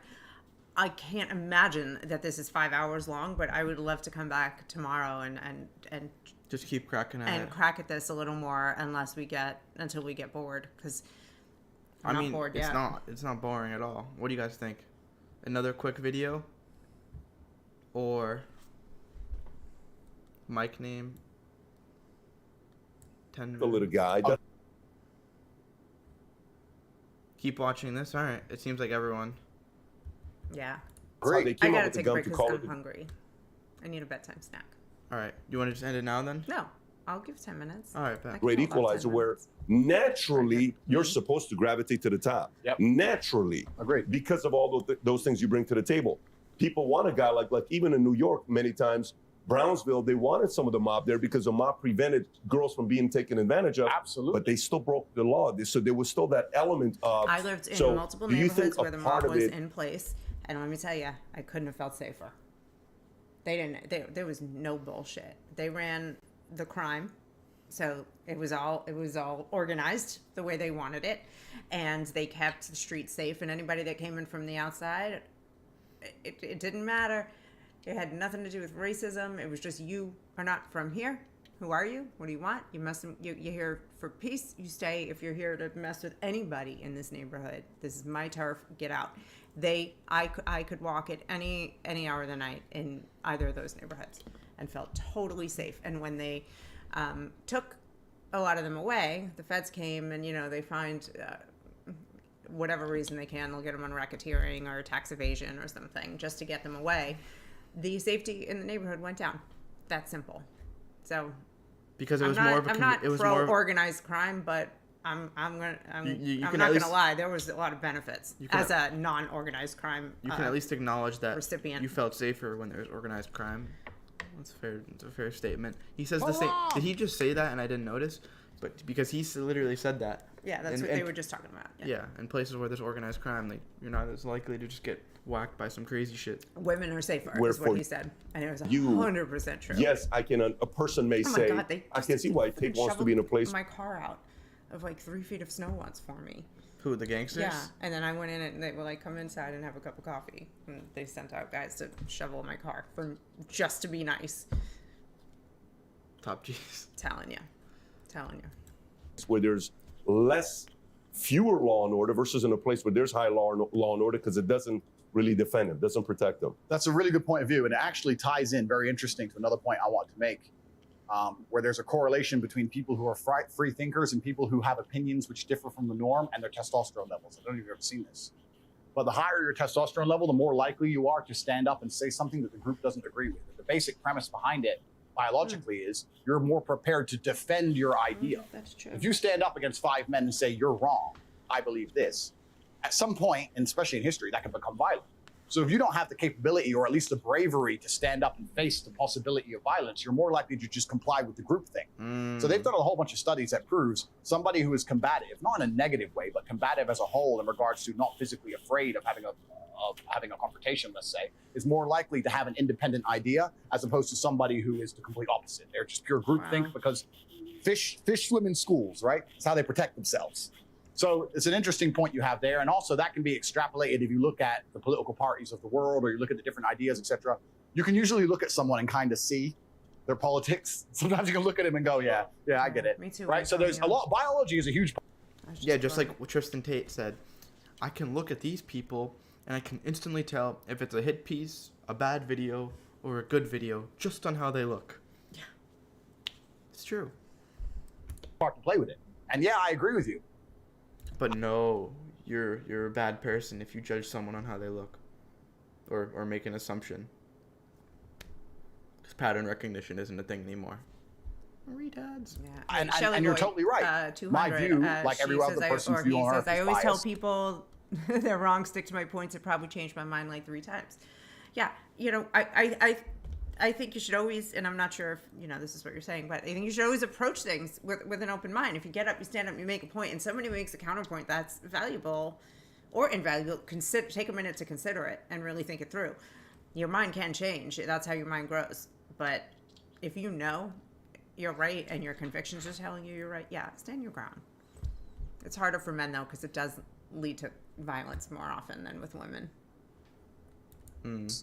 And I have a large degree of individualism and a large degree of I can fix this myself or I'll be okay by myself. And that's how I was raised, and it's also my genetic makeup. And you're right, I completely agree with you, and I understand that. Pretty nice and that's why each to their own. I'm not saying everybody should decide to go move to Serbia, because you're right, there's mobsters in Serbia that will take advantage of a whole bunch of people completely. But for myself and my own personal chessboard, that's how I've set up life. And that's why the students who follow me and the kids I talk to, I say, listen, life is extremely difficult as a man. It's very fucking hard. There is no way I can tell you to win unless you're a top tier man. I can't sit here and give you a cheat code that allows you to stay a loser and win. I can only tell you what I've done. I became extremely wealthy. I became extremely capable. I became extremely smart. I developed a vast network of individuals that nobody wants to mess with. And I set up a life that makes me difficult to damage. That's what I did. You're saying, how can I comply, stay weak and stay stupid and be safe from tyranny? And I say to you, you can't do that. That's why I teach the tenets I teach. And that's also why I think they find me so threatening, because I'm teaching people to do exactly that. I say, listen, there's no strength of mind or strength of opinion without strength of body. First thing you need to do is go train. Don't care what you think. Don't care what you think. Too small. First thing you need to do is go train. This is number one. If you think 2 + 2 is 4, and I think 2 + 2 is 5, and we're going to argue this to the end, it's going to be 5. So you better go do something. Newsflash, 2 + 2 is 5 now. That's the reality, but that's the reality of Earth, Tate right? and Shelly Boy. And I teach kids this reality. I teach men this reality. And by even doing basic things like teaching young men to go and be strong physically, which is, I'd like to think we live in a world where that's all seen as a good thing. There are people in the world who sit there and go, wait. Making them physically stronger is going to affect our ability to change the narrative in their minds in real time with our matrix programming. That is negative. Do you think there's wisdom in not saying everything you're thinking about? So, for example, Logan's going to have a big following that's going to say, well, he's wiser than you, Tate, because look at you now. You got banned and he's not. You're smart. He's wise. Tate's saying everything that's on his mind. I mean, who can assume that? I'm sure there's a ton of stuff that he's thinking that he's not saying. There's a lot of stuff that mind goes deeper than that. I mean, just because you can tell by how articulate he is, and when somebody challenges him, he busts out the behind the scenes thoughts all the time. But his limits are because he knows at what levels somebody is above him, and he knows how to handle that. Versus you can't control your thoughts, and you say whatever that's on your mind. That's what got you in trouble. Hence, Logan is wiser than Tate. Yes, interesting point. And I would actually agree with that point, because as much as people think I'm speaking my mind, trust me, this is 20% of the things I think. There are limits to the world, and there's times to say them, there's times not to say them. However, I feel a duty that Logan doesn't feel, and the duty is to my children's children. And I believe certain things need to be said, and it goes beyond just trying to keep my YouTube channel. I have a duty, I have a sense of duty, which is he doesn't feel. He doesn't care. He will say anything that's said, and he will allow anyone to get banned. He doesn't give a fuck as long as he gets to continue on his channel. Please don't delete my channel. I need to be. We have a duty to not only ourselves, our children, our children's children, but also to our ancestors, our parents, grandparents, and those that came before us, even if they were shitbags, because we have a duty to, if they tainted the family name, we have a duty to make the family name stronger. For how hard they worked to get us to where we are. For all the people that had to die before us, just from my ass to get here. And to bequeath your children with a solid family name and for even all the foundation of integrity and morals and financial stability. That's a wonderful gift to give to your family. and then to teach your children to do the same. And I used to tell you all the time when you were little, like, you represent all of us when you walk out the door. You represent your father, me, both of our extended families. You represent the high school you go to, the team you're on. You're attached to all of us. You make us all look bad when you do something stupid. And by the grace of God, you did some stupid shit, but nothing too serious. Oh, I did some stupid shit. I remember it was more when I would get in trouble at school. Be like, you're making me look bad. I gotta go talk to the fucking teachers. Oh, please. I was always in the principal's office with you, but it was never anything really serious. What were some funny stories of me going to the principal's office? What can you remember? Oh my God. So the time that it was like the 8th grade and you had that Italian teacher and you talked in class all the time and you drove her crazy. And I had been hearing from the school and from the teacher, he won't stop talking, and he keeps talking. So you would talk in English with an Italian accent to her. She would tell you to say something in the Italian class, and you would just say it in English, like an old Italian man. Like, hey, what? And one time you were in class, and she's teaching, and she's in a groove, and a cop was in the hallway at the school and walked by, and all the kids could, kind of easily be distracted and see the cop. And you said something like, "Oh, look at a policeman is here." And everybody started laughing because you were a bunch of 12, 13-year-olds. Everybody starts falling apart laughing. And then the teacher had to rein everybody back in. And I ended up in the principal's office talking about that dumb shit. So I remember I said to the assistant headmaster at the school at the time, I said, when I was a kid, I would have had to stab somebody for my mother to get a phone call. What do you like? And she was like, well, this is the Boston Latin School, and we don't tolerate that kind of behavior. I was like, I went to an all-girls Catholic school. They didn't tolerate anything. They handled it, though. They knew how to handle us. And please, you had me. It was just dumb shit like that. It wasn't like you were fighting or destroying anything. Oh my God. Oh, you did destroy the thing in the community center that time. Then you were playing stupid games with the basketball, and you broke a pipe at the top of the gym. And the gym started to flood. I used to have. And even that, they weren't that mad. You got lucky. Well, that was an accident. I used to have like an Instagram basketball trick shot page. And so one of the tricks was in like the community center gym, and I was kicking the ball off of the wall, and I ended up kicking it so high. There was like this big generator thing at the top that had the sprinkler system in it, and I kicked the pipe, like a pipe that was sticking out of the top. I kicked it off, and it started shooting the sprinklers off in the gym. Oh, Carl was... Yeah, so those are some of the things that you did. That, that really didn't thankfully ruin the family name, but you weren't mugging anybody. All right, we'll tell more funny stories. One more. I'm getting tight. I'm hungry. I'm getting lightheaded. We got to wrap this up. All right, should we just wrap it up now and call it? Yeah, remind me to tell the cookie story. Oh. Yeah, I'll tell the cookie story next time. The cookie story is a good one. God, I have so many stories. I was just being a little shit. You're a little shit, but not so bad. All right, guys. So... in my Discord next week, I'm having a call with a Navy SEAL where we're going into, some cool stories he has, mindset tips, business stuff, just overall shit that's going to help you out in life. Do we have a date on that yet? Or no, I'm coordinating with him. We're working it out? Okay. He just came back from Mykonos. Now he's in the Keys. He's a busy man, I got connects. They don't have internet in the Mykonos? Things to do. Make sure you join. Yeah, I did make a water slide in the gym. Make sure you join the Discord. Stop. What do you say? Excuse me. It's going to be dope, man. I'm working really hard at it. I'm going to have really cool people coming in, doing calls and stuff.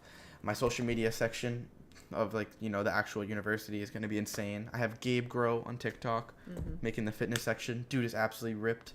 Ecom expert, Noah Sandman. Real estate. It's going to be dope, And I'm teaching stuff that isn't really taught on a lot of other platforms. Everyone's like, it's just HU. Bro, does HU teach you how to get millions of views for free? I don't even know what's in HU. I don't know. Maybe it does. Am I in it? I'm not shitting on HU. No, it's probably. I'm sure there's plenty to get out of that. We get a lot out of just the free stuff that Tate gives out. So, join it or don't. Stay behind. What are you gonna do? Everyone in there is gonna be winning. Winning. All right, guys. I don't have much more to say. An hour and 5 minutes in. We'll continue this tomorrow. Bye, guys. Thanks for watching. This was a lot of fun. All right. Smell you later. Oh, we definitely have to watch that Alex Jones thing. That looks good.